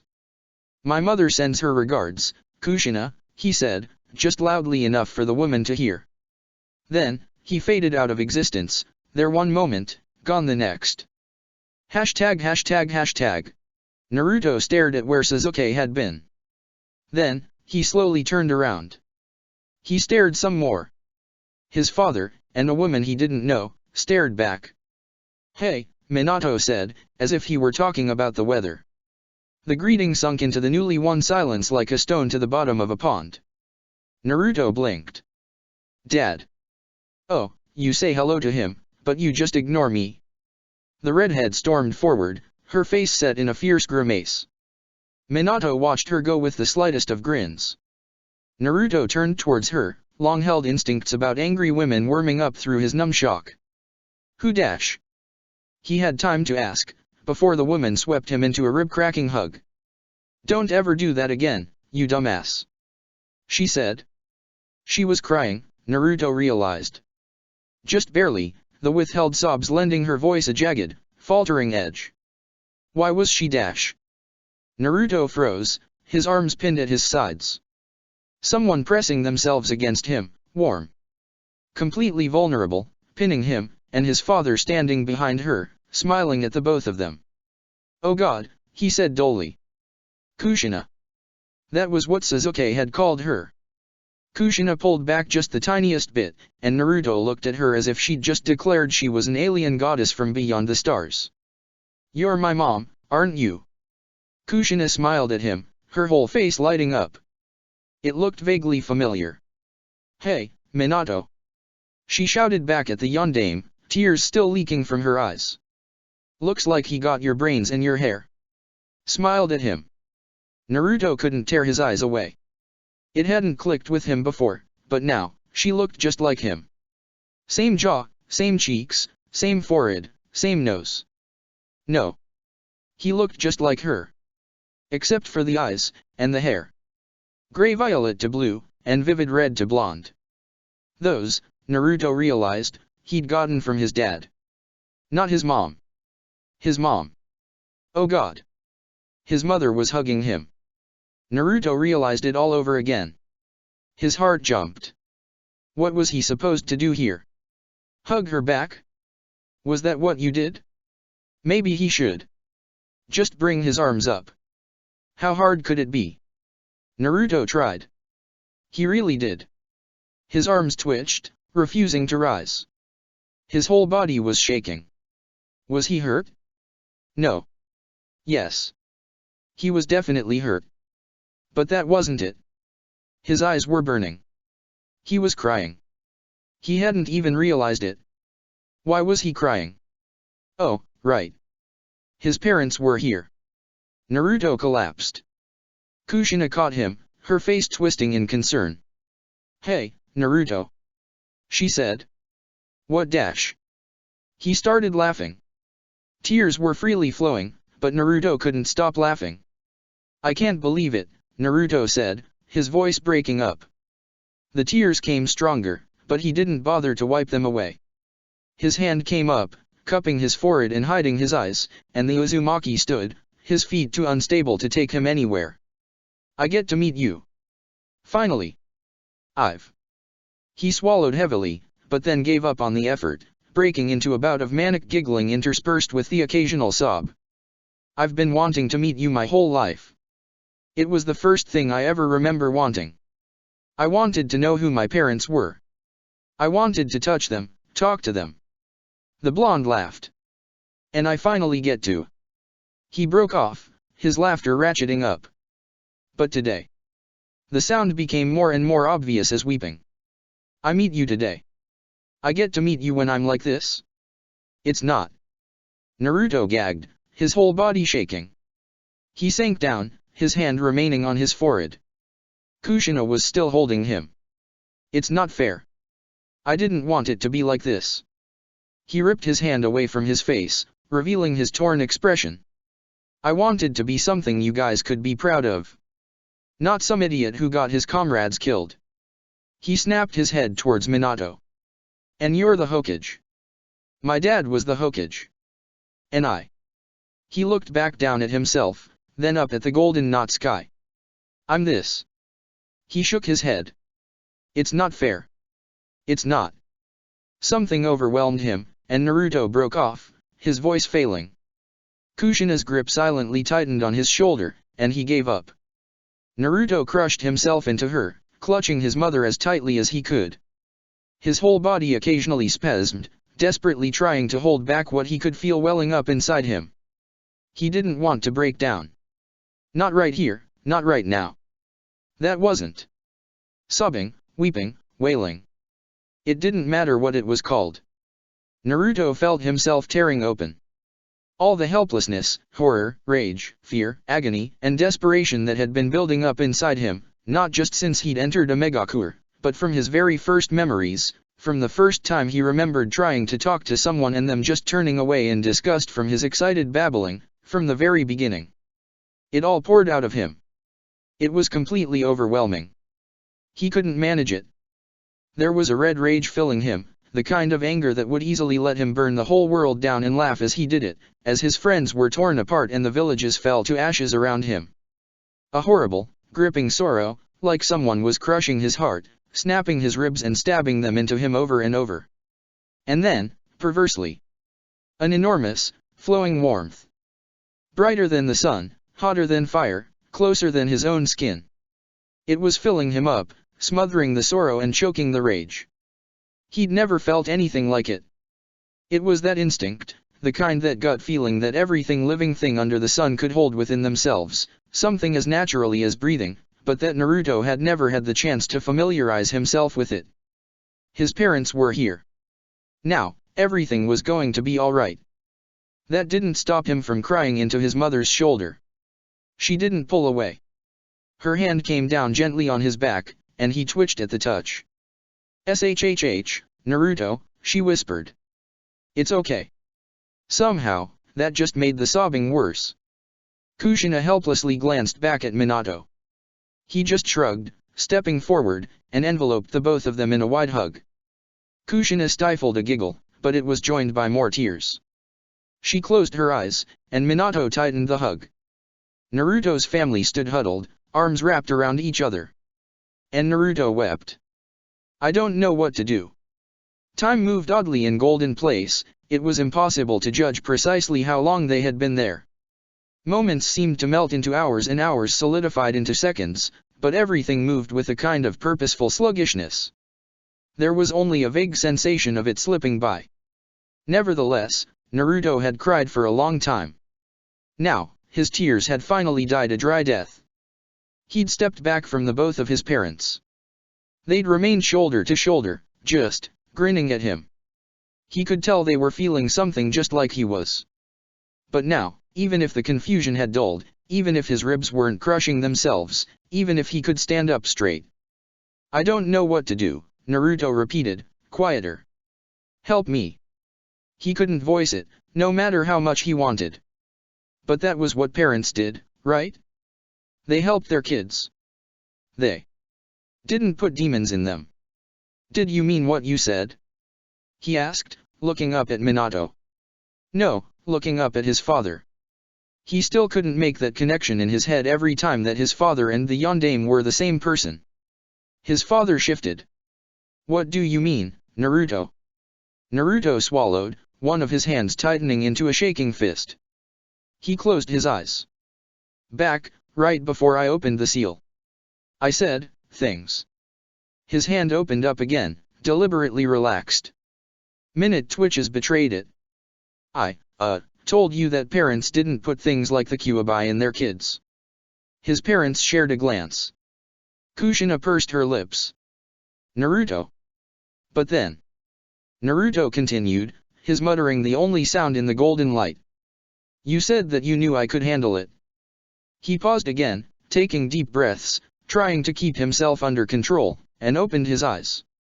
His father locked gazes with him, and for a moment, they stared at each other, the same shimmering blue reflected in each other's. Did you really dash? Of course, Minato affirmed without hesitation. Naruto blinked. Because you're my son. Because you're my son. Minato grinned gently, An unwitting echo of Naruto's memory.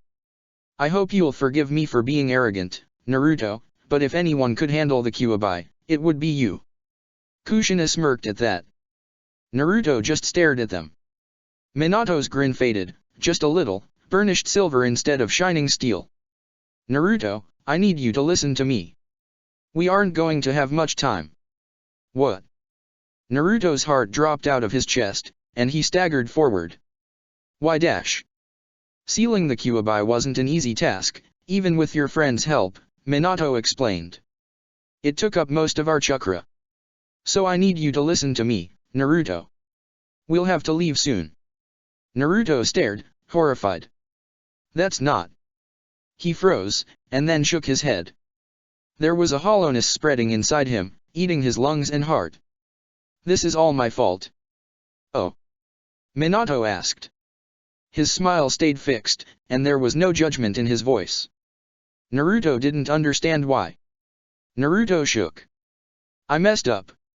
He tilted his head back with a ragged breath, staring at the non-sky. I messed up so badly that there's no way I can possibly make it right. Everyone died, and it was all my fault and I just... He bit his lip hard enough to draw blood. Gave up. I just let the fox out. I swore I'd never do it again and now you have to go dash. He lowered his head, grabbing at his hair with a vicious violence. Minato and Kushina shared a glance. Minato frowned, and Kushina's eyes narrowed to slits. After a moment, Minato relaxed, subtly nodded. Naruto only distantly noted their glance in his peripheral vision, preoccupied with the acid boiling up through his lungs. I'm pathetic, he sneered, disgust and shame curdling his voice. I'm sorry I let you down, Dad. I just dash. Naruto. Naruto looked up just in time to see his mother stepping forward with a placid look on her face. Then, she cocked her fist back. He had just enough time to make a single, confused sound.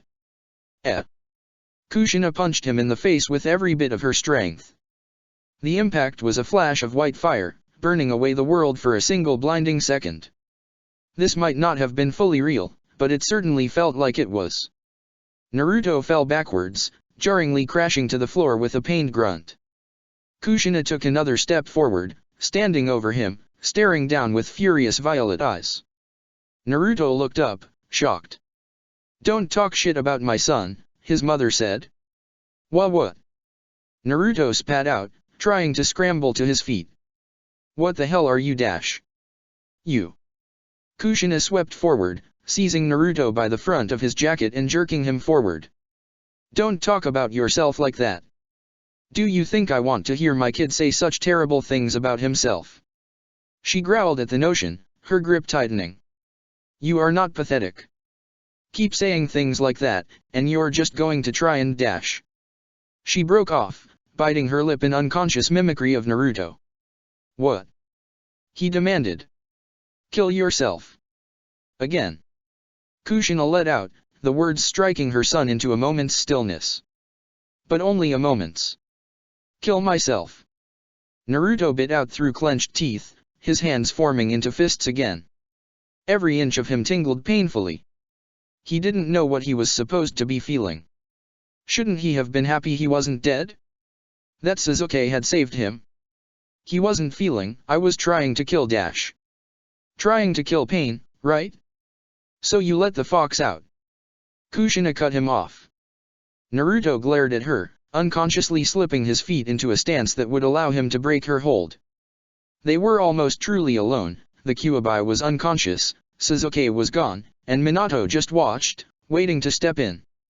It was the only way. I couldn't have done it alone. Naruto yelled back, his teeth bared in fury. I had to kill him. And dash he froze, thunderstruck by what had wanted to burst from his mouth. And I didn't want to live with them dead. Even if that's true, that's not why you did it. Naruto gaped at her, unable to say what was so desperately scrabbling at the inside of his head. How could he say something like that? He didn't even know who this was. His mom? He'd met her today. She was still a stranger, wasn't she? Naruto didn't move, remaining still, gazing ahead without seeing anything. Kushina pressed in, shaking him. Why'd you let the Kyuubi out, Naruto? Just so it would kill Pain? Even though doing so would kill you? Why would you dash? Naruto tore his mother's hands away from his front with a single violent motion and an indistinct shout, staggering backwards. He curled over, looking as if he were about to throw up. His mother just watched him, crossing her arms with a huff.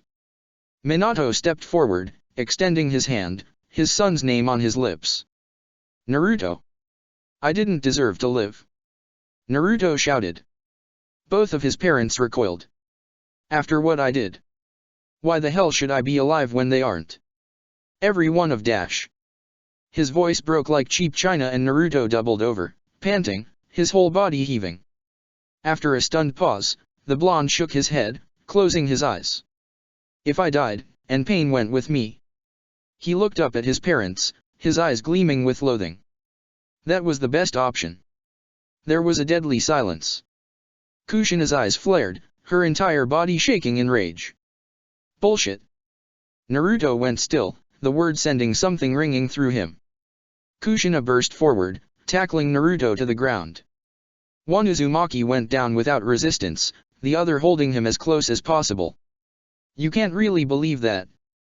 Kushina screamed in his face, tears running freely from her eyes. Naruto stared blankly at her. You can't believe such. Her voice broke, just as Naruto's had, and her last two words were reduced to a wretched, dragged-out whisper. Horrible things. Minato slowly walked forward, his shoulders gradually slumping, as though burdened by millions of tons. His hand gently descended onto his wife's shoulder, but Kushina ignored him, seizing Naruto's hands and pulling them close, cradling them. Stop lying. She cried, her voice falling to pieces again. Stop dash. Naruto wasn't listening.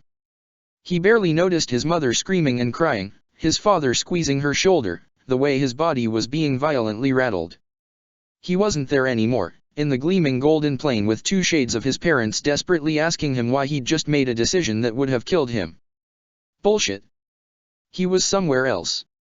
Be bullshit. He was 2 weeks ago. The golden world fled. He was in a small town. Kushina jerked up, looking around in confusion as the world shifted, a startled what? Escaping her. Minato's hand dropped to his side, a casual ready position.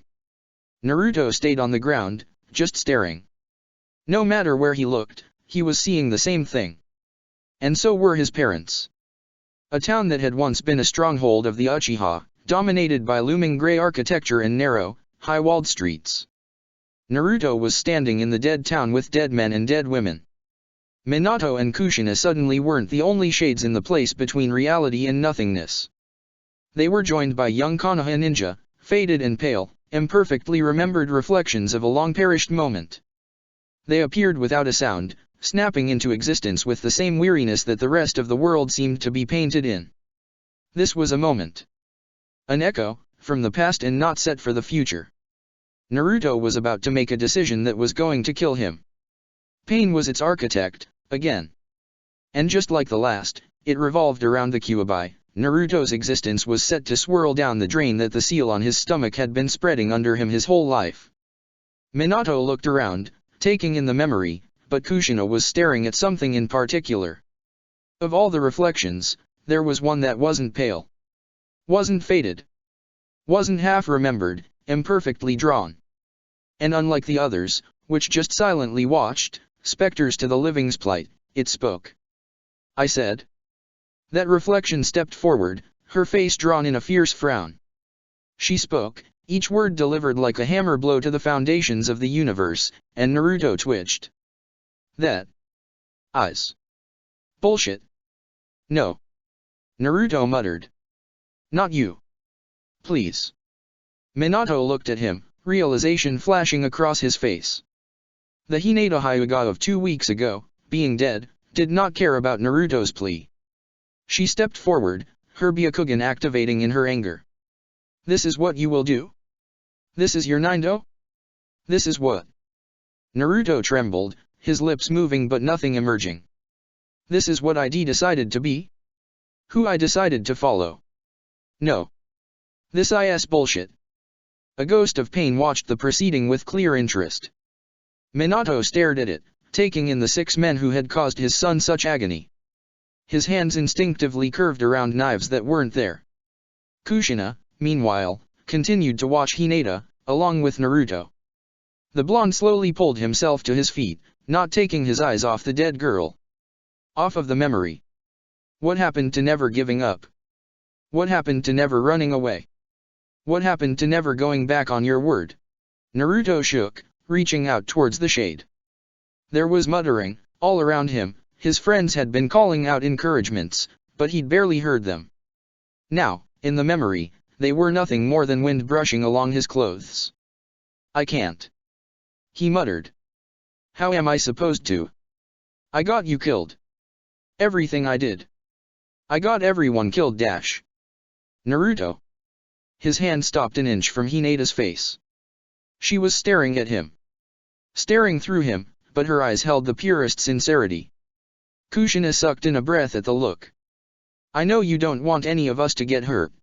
Naruto let out a sound like his lungs had been stabbed clean through, shaking. It just made Hinata's smile more paradoxical. And I'm glad. But please, her gaze hardened, and while Naruto just stared, lost, Kushina almost smiled. You can't stop believing in yourself just because things get difficult. No matter how much pain you've been in, no matter how much suffering you endured, you always got back up and always kept going. Naruto blinked. Don't stop now. The village melted away, the shades vanishing like smoke in the wind and the midday light replaced by brilliant gold once more. Hinata and Pain were the last to go, the Hyuga's gentle smile and the god's gleaming Rinnegan fading in the same moment. Naruto's hand was left reaching for nothing. He stared at it, slowly turning it around so that the palm faced him. There was one last echo in his mind. His parents didn't hear it. I've spent my life trying to catch up to you, and now. I won't let you throw yourself away when I'm so close. Naruto's eyes narrowed, and he let out a choking breath. You won't leave me behind, not ever again. As Naruto brought his hand closer to his chest, still staring at it, his eyes so intently fixed that his gaze might have pierced it, Kushina looked to husband. What was? She trailed off, unable to bring what she'd seen to words. She'd been there, in that memory. They all had been. Amazing, Minato whispered. Jiraiya-sensei talked about this. I think we just saw something that hasn't been around for a long, long time. Kushina cocked her head, but Minato just shook his. It doesn't matter. Not really. What matters is what we saw. He looked to his son, who was still just staring at his palm, watching something only he could see. Naruto. Naruto suddenly and violently closed his hand into a fist, his arm shaking with exertion. He took in a deep breath. His father was talking to him. He turned his head, not opening his fist. Who was that, Naruto? Minato asked. Who was that? Naruto turned the question over in his head. It wasn't as simple to answer as he would have considered it 3 weeks ago. Hinata, he decided on. Hinata Hyuga. One of your friends? Minato asked. Naruto nodded, finally unclenching his fist. She was the last, he muttered. Minato winced. She's right, you know, he said. Naruto fully turned to look at him, his hand dropping to his side. Right. Naruto parroted. You can't give up just because something has gone wrong. This isn't gone wrong, Naruto said, staring his father down. How could he not get that? Things have gone so wrong, they're never going to be right again. How can I get back up after something like this? It isn't. So you're just going to lie down and die? Minato cut him off as he searched for the next word. What else could I do? It was a genuine question. Naruto had no idea what his father could possibly answer with. Fight. Kushina stepped in with a lethally serious look on her face. You fight. Why? Naruto asked. After what I caused. He didn't expect an answer. But warming up through him, there was an undeniable hope that his mother would give him one anyway. He should have been dead. After getting pulled out of the Kyuubi's stomach. Wait. Sasuke. Naruto blinked. And then again. I think I might need your help. He'd practically forgotten, between his parents, the memory, and his own despair, that Sasuke was alive. That he'd saved him. Naruto laughed. It almost didn't matter. It was the tiniest of victories against an enormous backdrop of failure. Saving Sasuke certainly wasn't worth getting everyone else killed. That girl loved you. Naruto's thought process couldn't have been more thoroughly derailed if his mother had reached into his head and physically ripped his brain out. He jerked towards her, surprise sweeping across his face. Kushina just watched him with knowing eyes. I saw it, she said, continuing to advance on Naruto. The way she looked at you. It couldn't have been more obvious. Her mouth quirked, but her eyes narrowed. Did you know? Naruto's mouth was dry. Why yeah. Kushina's lips pressed in a firm line. And you're just going to ignore her now that she's gone. What, but I... Naruto stammered. How was he supposed to answer that? I understand, Naruto. Kushina stepped forward, looming over her son. Her eyes were warm and hard at the same time. Naruto couldn't look away, even as they burned into him. I've been there. I was the Kyuubi container before you.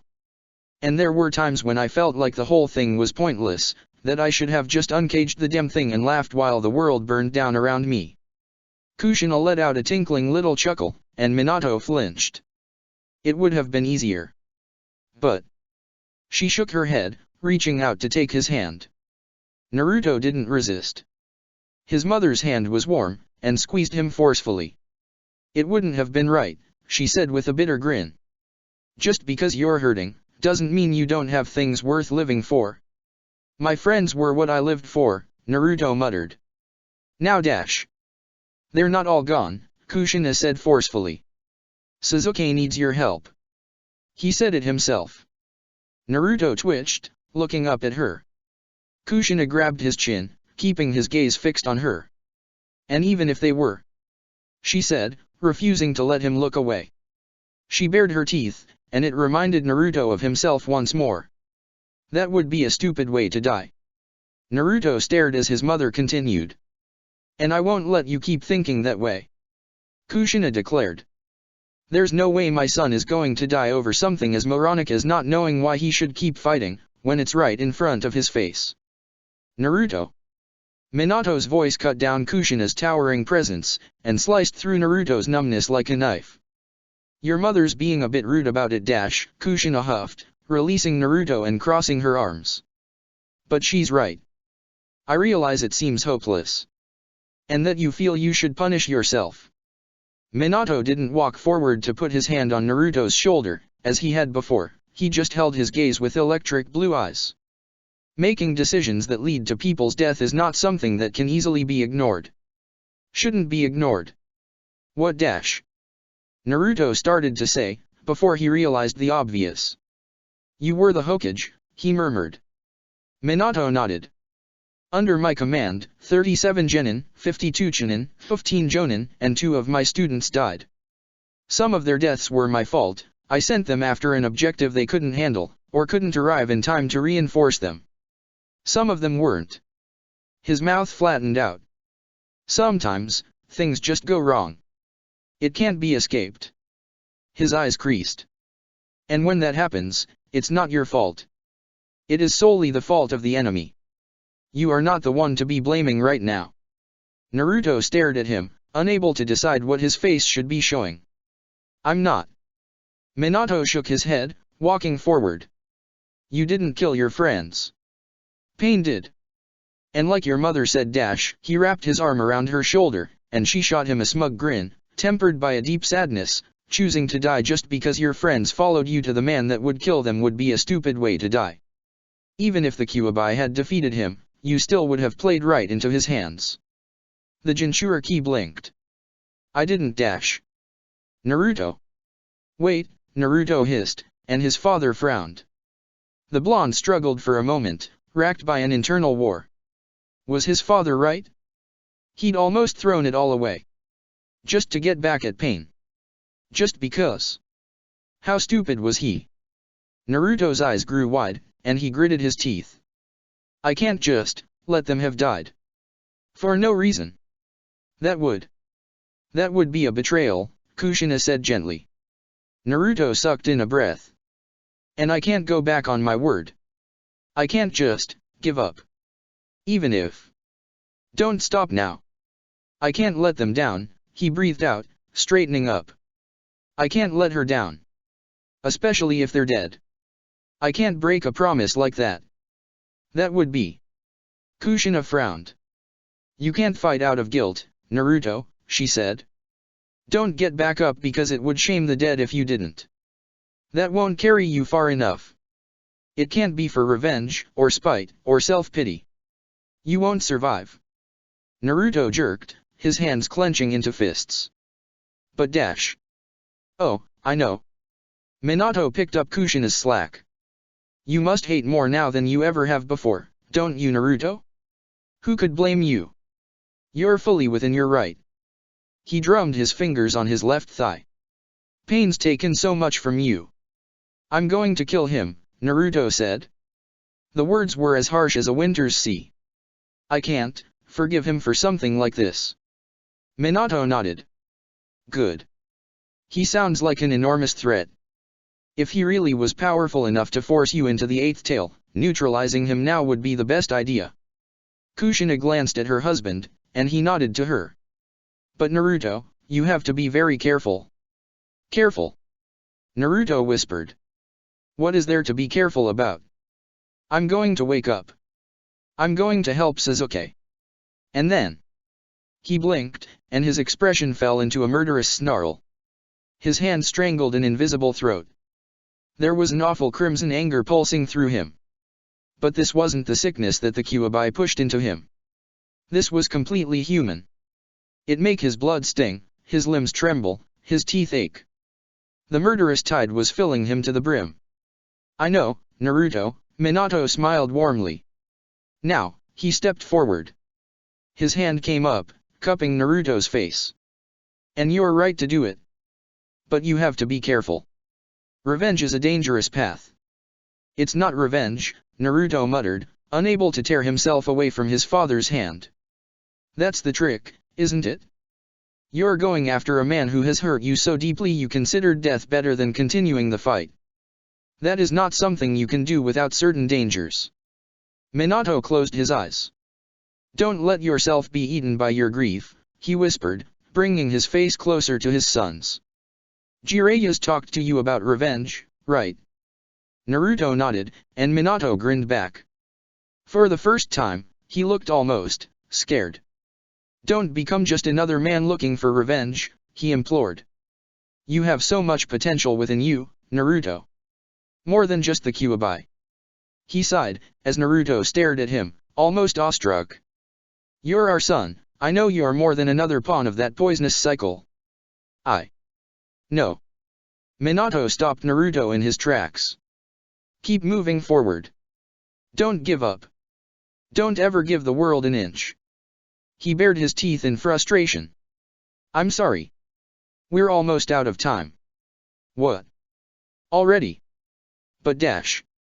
Naruto yelped, looking from his father to his mother. Listen, Naruto. The Yondame's hands came down on both his shoulders. Please. There are things I need to tell you. Naruto squirmed, something bitter eating his mind. This wasn't fair. This was impossible. He'd just met them. They couldn't leave now. But you're going to dash.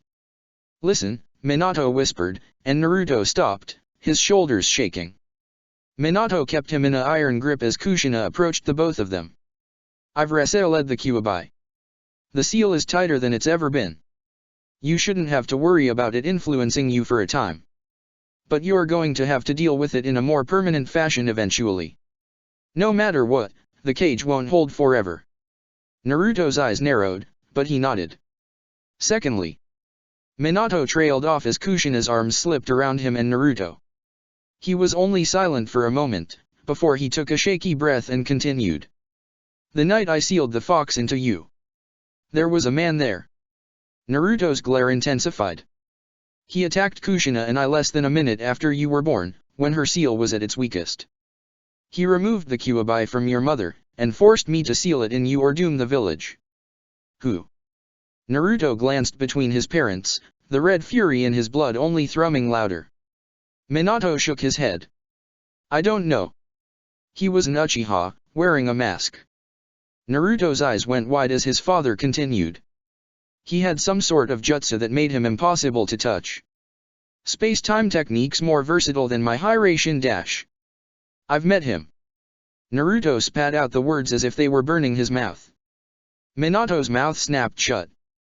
You've met Dash. He's the guy who took Sasuke here. Naruto took a deep breath. He's the one who lured me in. Pain is one of his men. They have this plan to Dash. Minato raised one of his hands off of Naruto's shoulder, holding it in the air as a clear sign to stop. Specifics doesn't matter, Naruto. They're clearly planning something bad if they need the Kyuubi. He frowned. I don't want to put this on you. Not now, not ever. It's a cruel joke that a father has to ask his son to complete his work. You need me to stop him? Naruto asked. Minato wordlessly nodded. For the first time in what seemed like a long, long time, Naruto smiled. It wasn't much of one, a gaunt grin, stretched unnaturally in places and without any sort of inner light to back it. But it was a smile nonetheless. I promise, Dad. I'll take care of him. Minato stared at him for a moment, and then nodded and returned the smile. I believe you, Naruto. He tightened his grip into a true hug, bringing his son close. I believe in you. We believe in you, Kushina growled, crushing the both of them. Minato let out a pained chuckle, and Naruto just closed his eyes. There were tears budding behind them once more. Don't forget that, okay? I won't. Naruto trembled, tightening the hug even further. I swear. I won't let either of you down. Ever again. Kushina smiled, ignoring her own tears. There's no need for that, Naruto, she said gently. Her son looked up at her. Just live, she grinned. We know you'll do your best. That's all we can ask. Naruto laughed, a sound that was both painful and short. I'll try. They remained like that for what could have been 5 seconds or 5 hours. It didn't really matter which. However long it wasn't as long as Naruto wished it could be. Golden motes, like frozen sunlight, began to rise from Kushina's shoulder. Minato glanced at them, and then at the back of his own hand with a weary resignation as it began to emit the same light. Naruto opened his eyes, and watched the motes go with a special kind of terror. It was now or never. Thank you, he blurted out. Both of his parents shifted to watch him. Naruto stared back, trembling. Just, thank you for saving me. And having me. And thinking I'm not some. He broke off, his throat closing off. This is so stupid. You shouldn't have to leave so soon. Dash. It's not fair, Naruto, Kushina whispered. We know. You never deserved this. The world is not a just place, Minato said with a gentle smile. I'm sorry that you had to realize this so young, Naruto. His grin widened. But it doesn't have to be. And remember Dash. Kushina looked up, and despite her tears, despite Naruto's terror, she smiled. Then she looked to her husband. They were practically transparent now. But as she looked back to Naruto and spoke as one with Minato, the force of their words imposed reality on the world as surely as iron would have. We love you. Then, they both burst into a gleaming cloud of dancing golden chakra, washing over their son. The warmth poured over him, and Naruto closed his eyes, clutching at something that was no longer there. Each touch of the light felt like a gentle stroke, a loving kiss, thousands of them pricling his body. And then, the light passed over him, and his parents were gone. The golden plane vanished. The dull, coppery water and the enormous cage returned, and Naruto was left with the Kyuubi once more. Alone. Again. He let out a single, vicious sob, hanging his head and clenching his fists so hard his palms bled. Behind him, the Kyuubi slept. Naruto's head slipped back, and he looked up, without really seeing anything. His parents' words echoed through his head, hammering into the cracks and smoothing over the crevices. Slowly, his hands unclenched. He closed his eyes, tears still leaking from them, and let his entire body relax, going slack. His breath began to slow, finally evening out. Naruto breathed everything out, and was left with a single word. Fight. Bye Mom, he whispered to the prison. Bye Dad. There was a still moment in the purgatory, and then Naruto sighed, opening his eyes. Thank you. Then, Naruto Uzumaki woke up. Not Sick Chapter 26. Breaking God. Naruto. Naruto's eyes rasped open, and he coughed. Shit. Everything hurt again. Outside of the seal, his body couldn't pretend that it wasn't suffering from severe burns and broken bones. And he was cold. The temperature grated against his burns like sandpaper on an open wound. He felt hot and dry, hollow, and covered by an awful ache that had sunk into his skin. He ignored it. The sky above Omegakure was completely clear, the heavy gray clouds had gone, replaced by distant, cold stars. When had that happened? When he'd. Had the Kyuubi done that? How the hell? Naruto. Sasuke's face blocked out the cloudless sky, and Naruto stared at him. He was shirtless, his hair buzzed up by lingering static. His Sharingan had changed, replaced with a sickle and starburst pattern. Twin tracks of dried blood led from it down the rest of his face, joining the brown morass of congealed gore that covered most of his jaw and chest. Despite all that, he looked as alive as Naruto had ever seen him. And because of that, Naruto didn't really mind the fact that he was glaring at him. Sasuke was here. It was almost impossible to believe. Can you stand?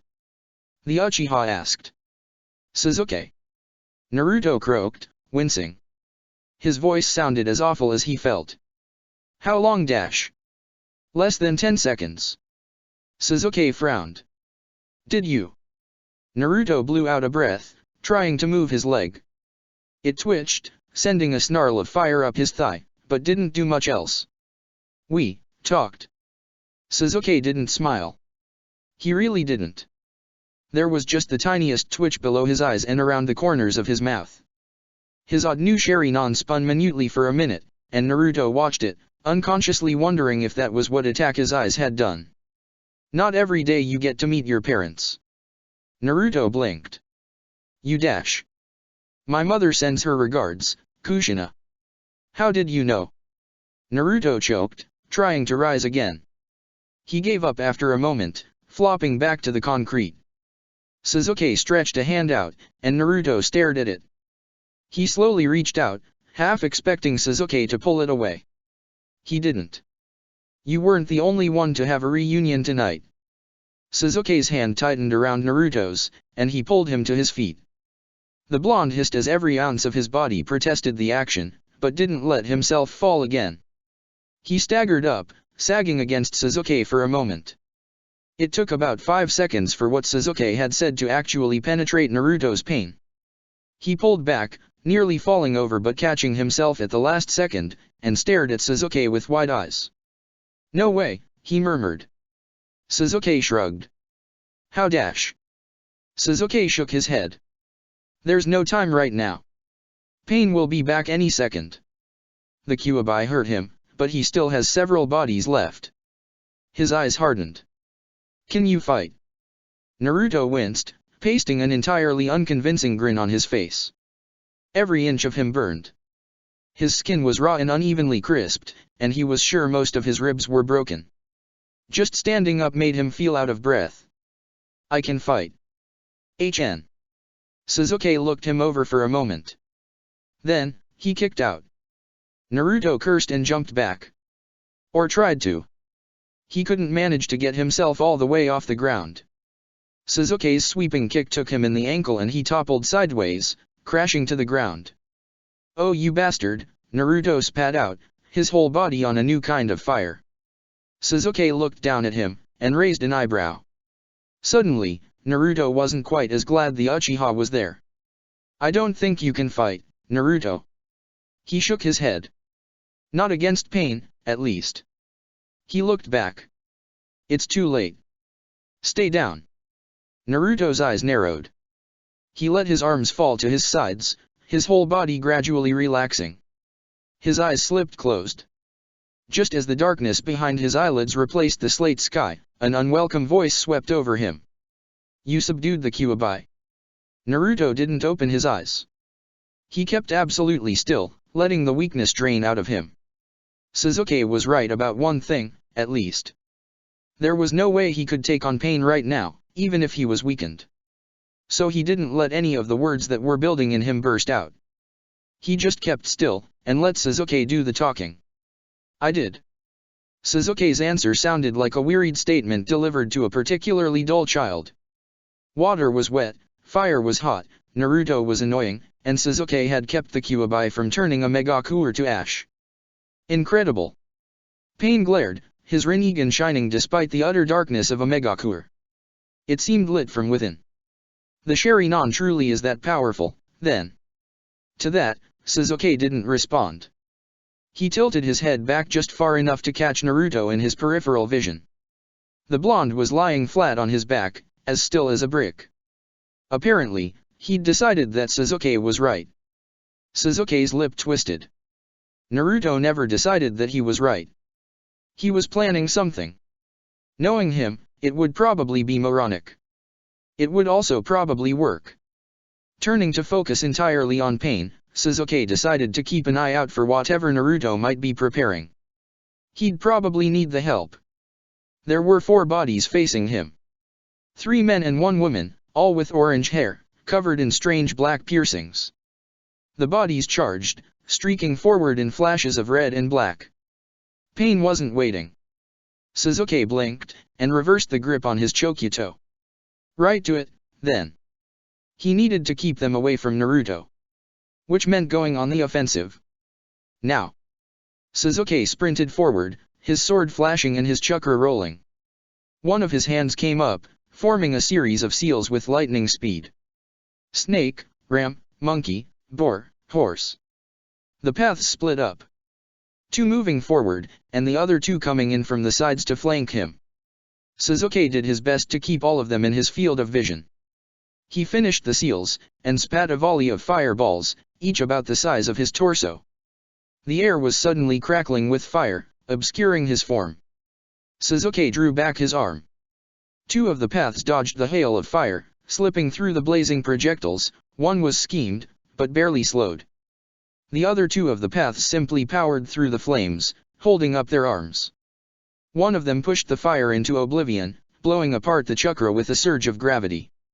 The other absorbed the flames, a soft bluish glow forming around her hands. But when the fire was fully absorbed, the Chokyuto Sasuke had hurled into the midst of the now dissipated flames became clear. The woman's Rinnegan went wide. Sasuke's sword hit the path in the chest going somewhere around 600 meters per second, and blew her off her feet with a hair-raising shockwave. She tumbled backwards, the blade buried up to its hilt in her heart, and after a brief roll came to a halt, the sword sticking up out of her like a gruesome signpost. Sasuke turned, and found his vision entirely obscured by a rapidly approaching foot. He ducked backwards, and felt the wind of the kick ruffle his already chaotic hair. He didn't bother straightening, Pain's follow-up kick was already on its way. Instead, Sasuke continued falling backwards, moving into a handspring and attempting to gain some distance. He could feel Pain coming after him. The man with orange hair took 1 step, 2, reaching out with a claw-like hand. If he was trying to grab him, nothing good could come of the contact. Sasuke completed the first tumble and fell into another, both of his hands making firm contact with the ground. They rooted themselves there, his chakra bonding to the concrete, and then the Uchiha kicked out, driving his foot into the bottom of his opponent's arm. Pain was slower than he should have been. Sasuke's kick knocked his attack into the air, over the Uchiha, and then Sasuke pushed up. The concrete under him broke, his hands left the ground, and he shot up over Pain's head. The path turned, tracking him, but it was too late. Sasuke's hand hooked up under his chin, seizing Pain around the throat, and then the Uchiha twisted and slammed the man into the ground. Pain bounced, eyes wide, and then Sasuke came down on him knee first. The man's ribs broke with an unnaturally loud crack, and he spat blood. That was when a rocket-powered fist smashed into Sasuke's side. The impact was a purple flash. The Susanoo rose, half manifested, at the very last moment, dulling the blow. The ethereal ribs shattered under the impact, and Sasuke was thrown off of the path, bouncing once before regaining his feet and sliding backwards, fragments of concrete exploding out of the way of his feet. The pain that had punched him came on, one of its arms breaking in half and revealing a claw the size of Sasuke's chest, sparking with red lightning. Its other arm had folded back, and a blade of pure rippling purple energy was protruding from the elbow. As it sprinted forward, its cloak fell open, revealing dozens of weapon barrels. The barrels began spitting supersonic balls of silver wrapped in explosive tags. Sasuke could see them coming for him, the Sharingan capturing every rotation they underwent. He dove to the side, barely dodging the first volley, and then broke into a sprint, circling the pain. The path tracked him, and the ground behind Sasuke was torn up by a steady sequence of detonations that sent a truly deafening sound ringing through a megacooler as well as chips of rubble flying everywhere. He turned towards the path, bringing his hand up, 2 fingers extended. A spear of pure lightning leapt forward. The orange-haired man flipped into a cartwheel, the spear grazing his claw but otherwise leaving his unscathed, and then Sasuke's eye bled, and the path's chest caught fire. The man exploded, the suddenly destroyed tags in his torso releasing their payload early. When the brief flash of black fire and smoke cleared, there was nothing left but a tattered cloak and a steadily spreading pool of oily blood around a ragged pile of meat and machinery. Shinra Tensei. Sasuke barely had time to turn before the unseen pulse smashed into him and sent him flying forward. He twisted, bringing the spear of lightning around. But pain was too far away, the spear fell short, and Sasuke let it shrink back into his hand. He hit the ground and rolled head over heels, coming to a stop on his feet next to the skewered corpse of what had been the Preta path. As he pulled himself back up, Sasuke reached over and ripped his sword from the woman's body. There were 2 paths left now, the primary body, and the one whose ribs he had broken. They were standing side by side, watching him warily. Truly impressive, Pain said, somewhat begrudgingly. Even weakened as I am. Sasuke took stock. Naruto was to his left, and Pain's right. The blonde was still lying stock still, and was slightly closer to a Megacooler's leader than Sasuke was to him. Pain realized it at the same time. The path with broken ribs suddenly bolted for Naruto. Sasuke made to go after him, and Pain intercepted him. Sasuke brought his sword up, aiming for Pain's chest. The man stepped back, his left leg sliding away, and then clapped both of his hands down on the Chokyuto, stopping it cold. Sasuke released his grip, moving into a reverse kick, and Pain took the blow on his knee.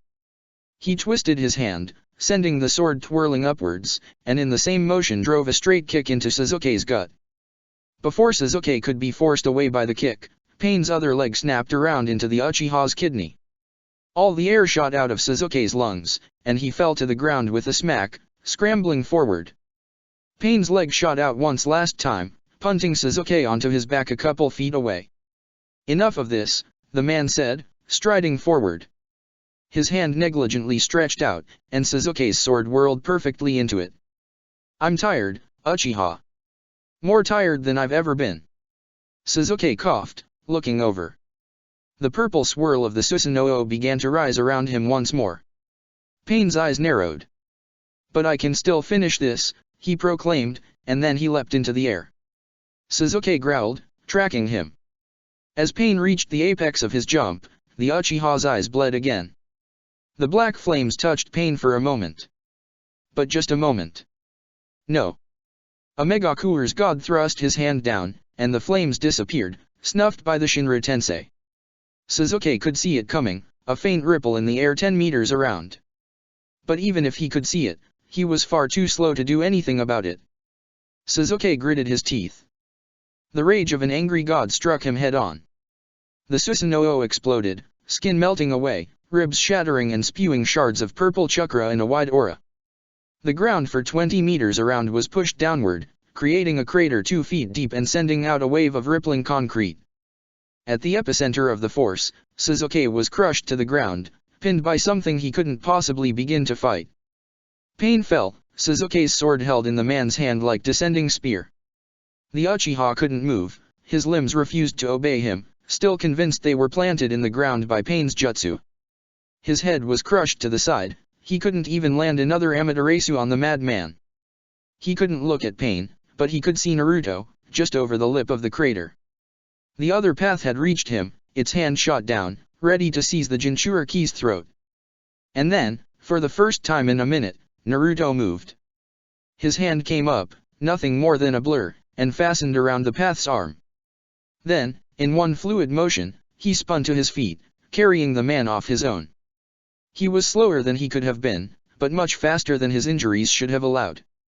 The Sharingan saw, in perfect detail, the orange pigmentation around Naruto's eyes, the way the pupils had become horizontal bars. And, somewhat more gratifyingly, the way those eyes narrowed when they locked with Sasuke's own. Naruto completed his spin, and hurled the human path right at the Deva. The man saw it coming, and he spun in midair. The other path passed just under him, and then Pain completed his fall. But his spin had taken the blade he was wielding out of alignment. Instead of burying itself in Sasuke's heart, it pierced through his palm. Pain remained atop the blade, balancing on one hand. The invisible pressure vanished, the sudden pain broke the spell, and suddenly Sasuke could move again. His right hand was pinned, but his left was not. So when Pain leapt off the Chokyuto and drew back his hands, black rods springing from them, Sasuke had something to knock them away with. Both of the rods buried themselves just above his head, and he kicked upwards, knocking Pain over and away. Sasuke ripped his sword from his hand without a second thought and rolled forward to his feet, buying more distance. He looked back just in time to see Naruto charge Pain, screaming at the top of his lungs. Pain raised his hand at the sprinting blonde with a grimace. He was sluggish, tired, but still determined. Sasuke turned and ran forwards as well. Naruto put his hands together in a simple seal. Shinra dash. There was an explosion of smoke, and suddenly there were 3 Narutos flanking the real one. To Sasuke, it was almost nostalgic. Tensei. All 4 Narutos braced at the same time, backing up the original. The Shinra Tensei hit them like a wave against a pebbled beach, they skidded backwards, all popping after a moment, but not losing much distance. Pain's jutsu was far weaker than it should have been. He'd put too much into his previous one, intent on finishing Sasuke. Now, he had 2 opponents, and even less energy than before. Sasuke reached Pain first. He swung high and kicked low, and the man slipped through both, parrying the blade with another one of his black metal poles. It barely mattered, though. Both Sasuke and Pain could tell it was already over. Naruto arrived in the next moment as pure fury and noise, the Rasengan he held screaming for Pain's death. The Deva Path ducked the jutsu, attempting to jump back, but Naruto refused to let him go. The Rasengan faded, and then Naruto was powering punch after punch into Pain's defenses, battering the man's arms and legs. Sasuke watched for a moment, and then turned to go after the other remaining path, his sword singing. Naruto could handle himself. Naruto's hands were tearing themselves apart. Every single movement felt like drawing knives across his bones, but his hands in particular were suffering. Even with natural energy coursing through his body, bolstering his strength and letting him fight in the first place, his knuckles were red and raw, the skin newly grown, and untested. Every punch he landed ripped the fresh flesh farther open, spilling more and more of his blood. But Pain was bleeding too, and there was a lot more of his blood on the ground than there was of Naruto's. Unlike the blondes, it wasn't red and dripping, flowing across the soaked concrete in discrete red channels. It was thick and black, it fell and stuck like tar, leaving a trail of coagulated filth as Naruto pushed Pain back. And Pain was slow. Naruto was as well. Compared to their fight less than an hour ago, this one moved at a painful pace, like 2 children playing at something their parents had effortlessly done. But Naruto was only slowed by the agony coursing through his body with every step and punch and kick. He was pushing through it, gritting his teeth and suppressing the burning and the feeling of something tearing. Discomfort didn't matter, pain didn't matter. All that mattered was winning this fight. Pain couldn't push through what was slowing him. Pain was slowed by exhaustion, and frustration. And fear. Naruto could see it. He spun into a full-body haymaker, abandoning the roundhouse he'd been feinting towards, and as his fist leapt forward he could see, with perfect clarity, the way Pain's Rinnegan watched the fist coming. The way they squinted just slightly, stretching dead lines in the man's face. His fist hammered into Pain's face, snapping the man's head back and sending him flipping sideways in a poor attempt at a dodge. Naruto bared his teeth. He could see it. Naruto didn't know fully how, but now that he had, it couldn't have been more obvious to him. You've lost. Pain didn't respond. He just circled Naruto, glaring at him. His cheek bled freely, a scrap of skin torn from it, a hint of bone peeked through, a flash of white to accompany the vibrant purple of Pain's eyes. More coagulated, dark blood dripped towards his throat, leaving a grisly trail. Another black rod dripped from the man's arm into his hand, pushing itself out of the skin of his bicep. Naruto growled. I made a mistake, he said, and Pain's eyes narrowed. But I'm not going to let you win. You'll never have the Kyuubi. Then there shall never be peace. Even beaten and bleeding as he was, Pain's voice still demanded some authority. His cheekbone visibly shifted as he spoke. He stopped circling Naruto. His left arm was held loosely at his side, mostly broken, a shard of bone poked out of the elbow.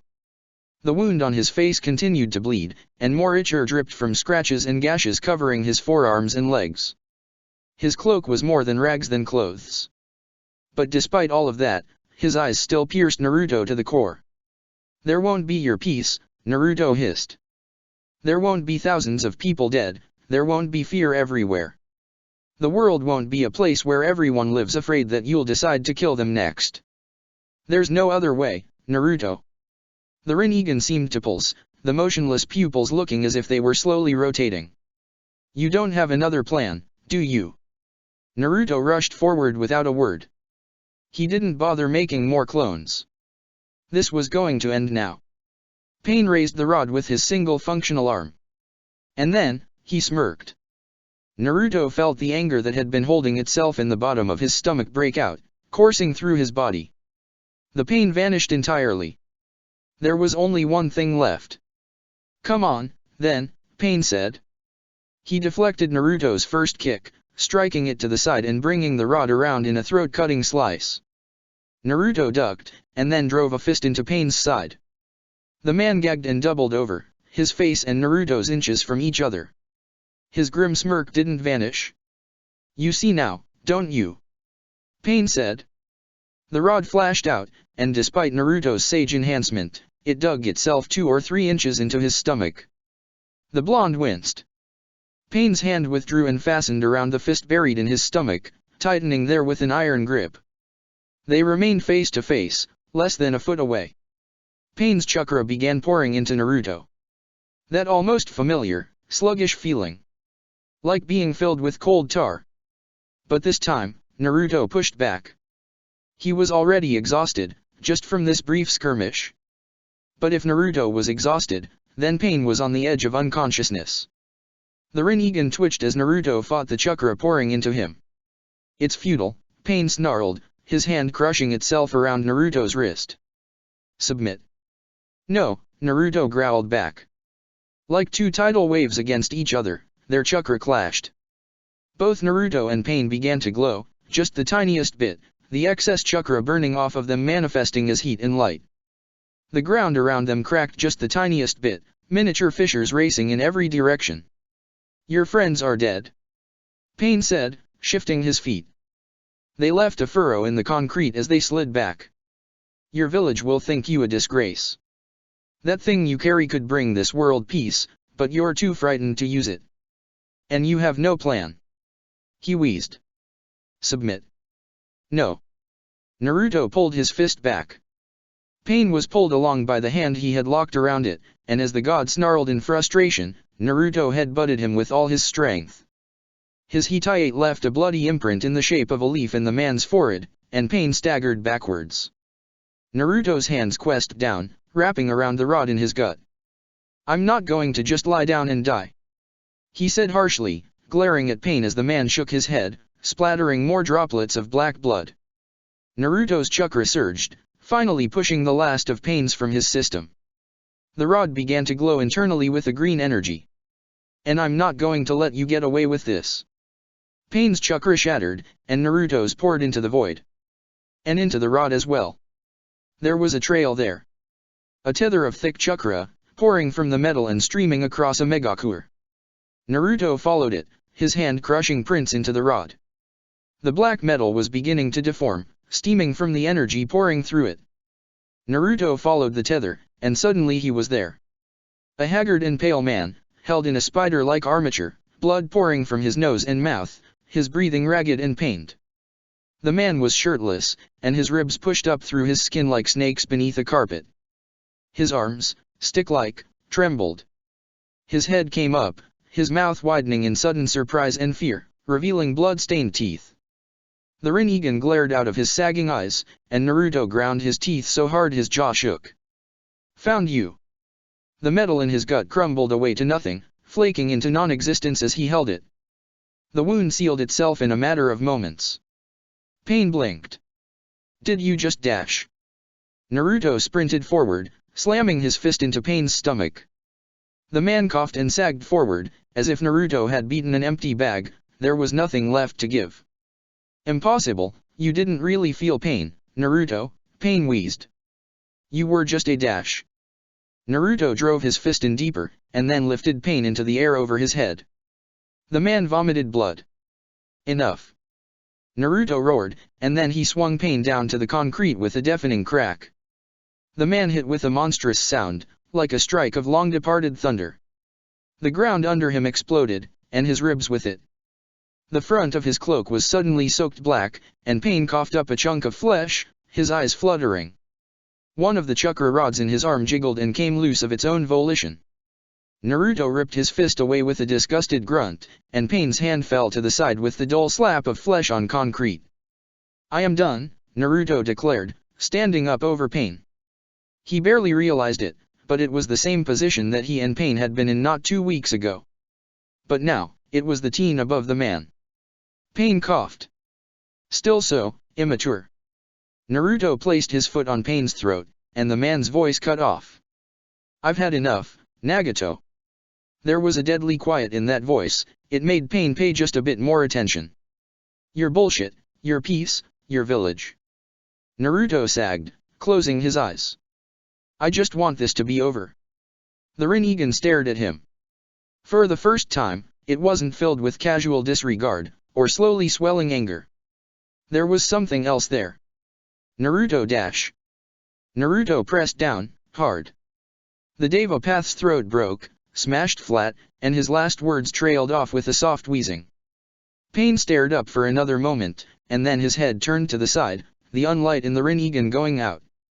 The last of the air in his lungs slipped out as a soft sigh. Pain sagged, finally going still.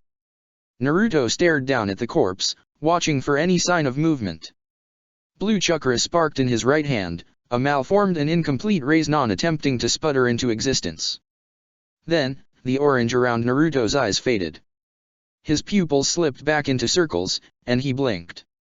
Naruto's eyes rolled back into his head, and he fell face first over the body at his feet. "HN." Naruto cracked his eyes open, staring up at the sky. "Huh. Deja vu." Sasuke was standing over him again, blood trickling from his mouth to join the rest across his body. His right arm hung slack, bleeding from cuts and bruises. The hole in his palm was practically invisible, but it made the rest of his hand slick with red. Sasuke's sword was held loosely in his other hand, and the blade was sticky with black blood. He looked tired. The Sharingan had faded from his eyes, leaving behind the familiar flat onyx. But there was still a bit of a grin in them. "Guess you could fight." He reversed the grip on his Chokyuto and drove it into the concrete at his feet, anchoring it. Then, his now free hand reached out again. Naruto stared at him. "Didn't we just do this?" Sasuke snorted. "If you want me to stop helping you up, quit falling down." Naruto gritted his teeth, and took the Uchiha's hand. He hauled himself to his feet, and then staggered, all the pain and exhaustion striking anew. For a moment, he caught sight of the path that had gone after Sasuke in the corner of his eye. The man was in 3 pieces. At least that explained why there was so much blood on Sasuke's sword. Then, Naruto shook his head. "We have to go," he said. Sasuke frowned. "You found him?" Naruto stepped back, and Sasuke tapped his temple carefully without comment. I saw what you did, overwhelming that projection of his. Did you trace his chakra? Naruto nodded. He's probably already relocating. If we want to catch him, we need to go now. Sasuke raised an eyebrow. Can you move? Sure. Naruto took a step away, and promptly came as close as was humanly possible to falling on his ass. Sasuke snorted. Sure. He reached down, casually pulling his sword from the ground. You want to go now? What about the others? Naruto twitched, and closed his eyes. What about the others? Who was left? Kiba, Koji. Ino if she were lucky. Sai had probably bled to death by now. No, he decided.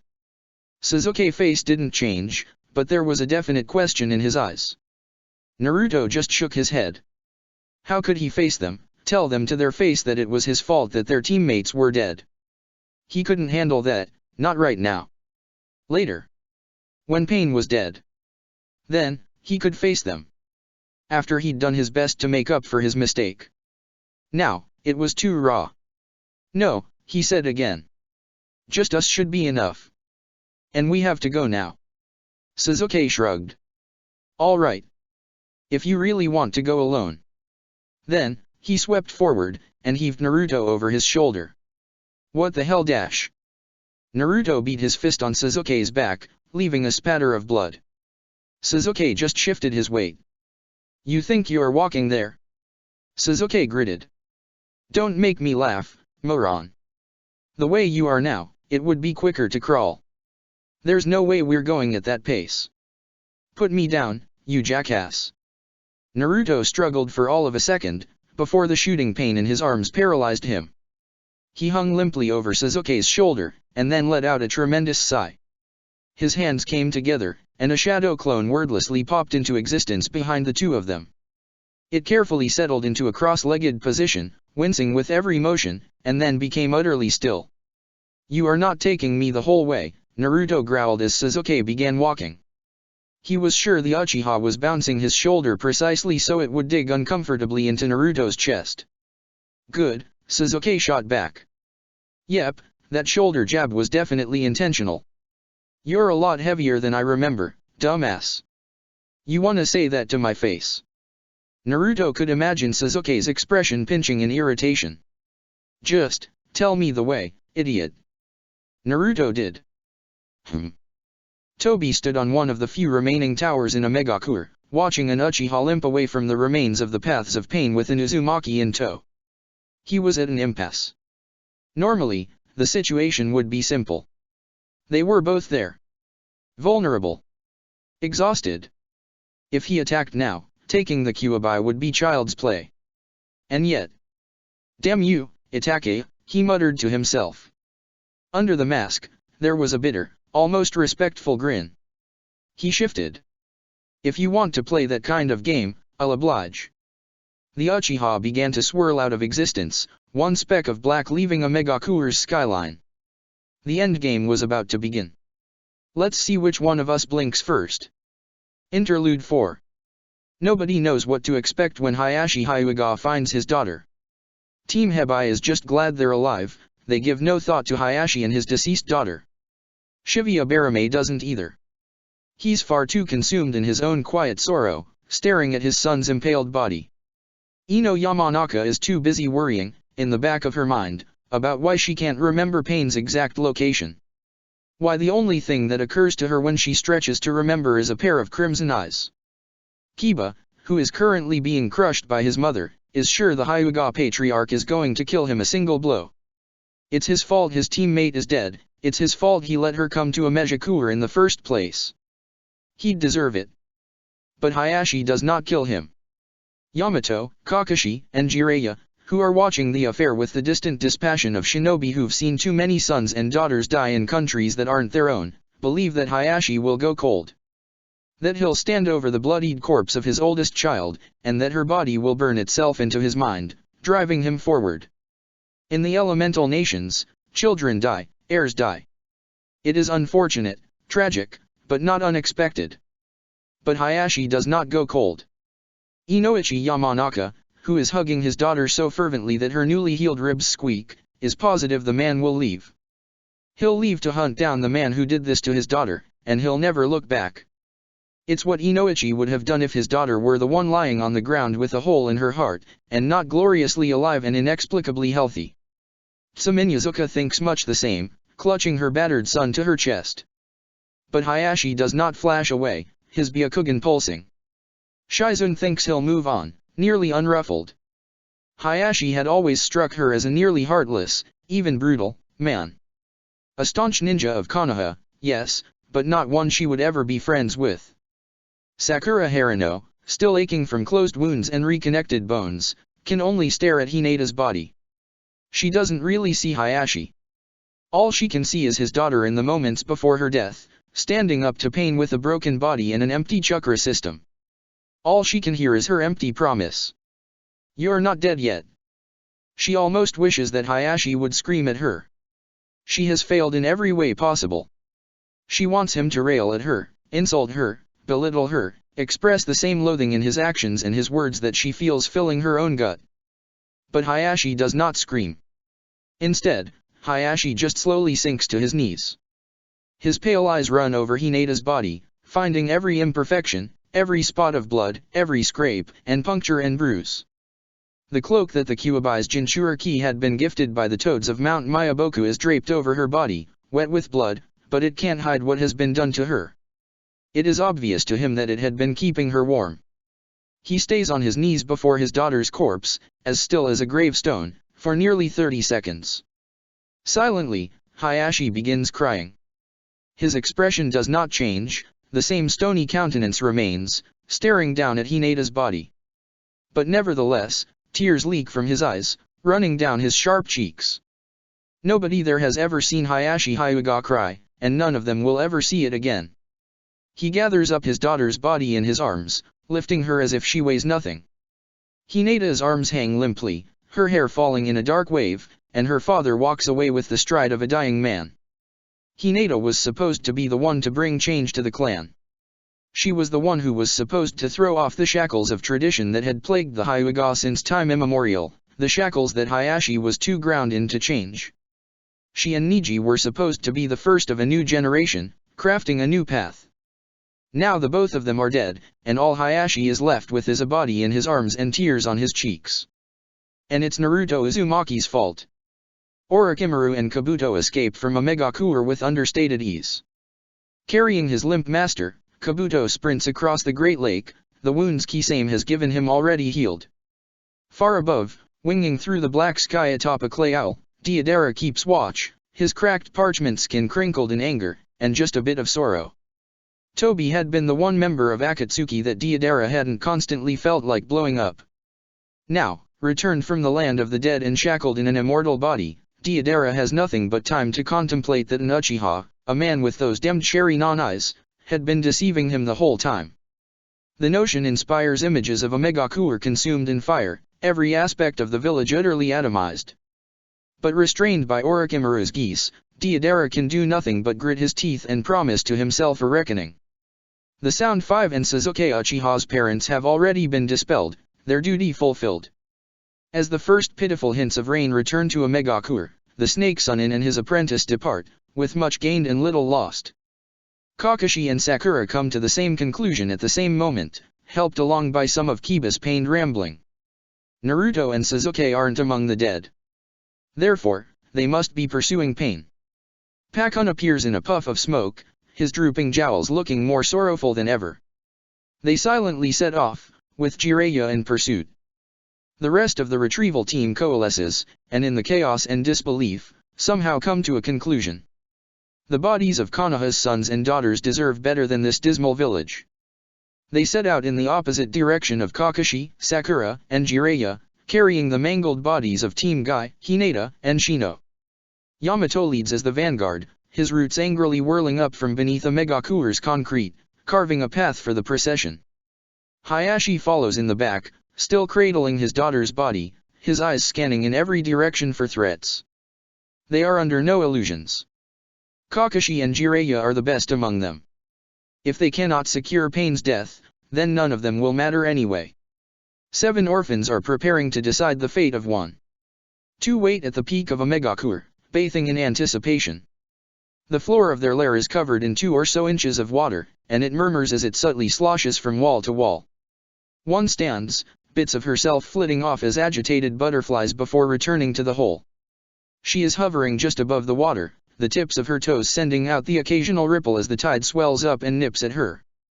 The other is cradled within a spider-like armature, a brooding construction of light-devouring metal. Cruel spikes pierce his back, making the man's throne a painful prison. His arms are buried within rubbery sockets, and his whole body trembles, sweat making his pale flesh gleam in the low light. He wheezes, bubbling blood trickling from between his lips, and the other orphan glances at him, concern flashing across her amber eyes. 2 more lurk in the shadows, beyond the other's sight. Their faces are eerie mirrors, though one is hidden behind a spiral mask, sheer, utterly focused, and more akin to statues than men. They ponder each other, one with a single red and black eye and the other with 2, unable to see their prey, and yet aware of their location. They are waiting for the rest of the impromptu tribune to arrive, for the détente to break, and painfully aware that whichever of them makes the first move will likely be making their last. Another pair is coming as quickly as they are able. The first of the pair is possessed by a dreadful cold. There are 3 voices in his head. One voice is recent and warm, and it says he should eliminate any threats to Konoha.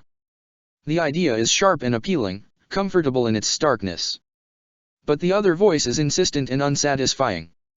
Someday, it says, someone will have to take a stand about all the hatred in this world. Will that one be you? The last voice is the softest. It is also the loudest, filling his head like a metronome, setting his jaw trembling and his teeth grinding. It's slowly replacing his blood with crimson steel. With each repetition, he shakes, just a little. I'm sorry, I'm sorry, I'm sorry, I'm sorry. The other orphan is filled with a morbid curiosity, and a lingering regret. He's watching his companion and darkly wondering how it ever came to this, that their positions could be so reversed. The sword he clutches in his uninjured hand still carries some of his own coagulated blood, a muted red-brown against the steel of the blade. His companion isn't armed, but they both carry defiance like assassins gripping knives, ready for anything.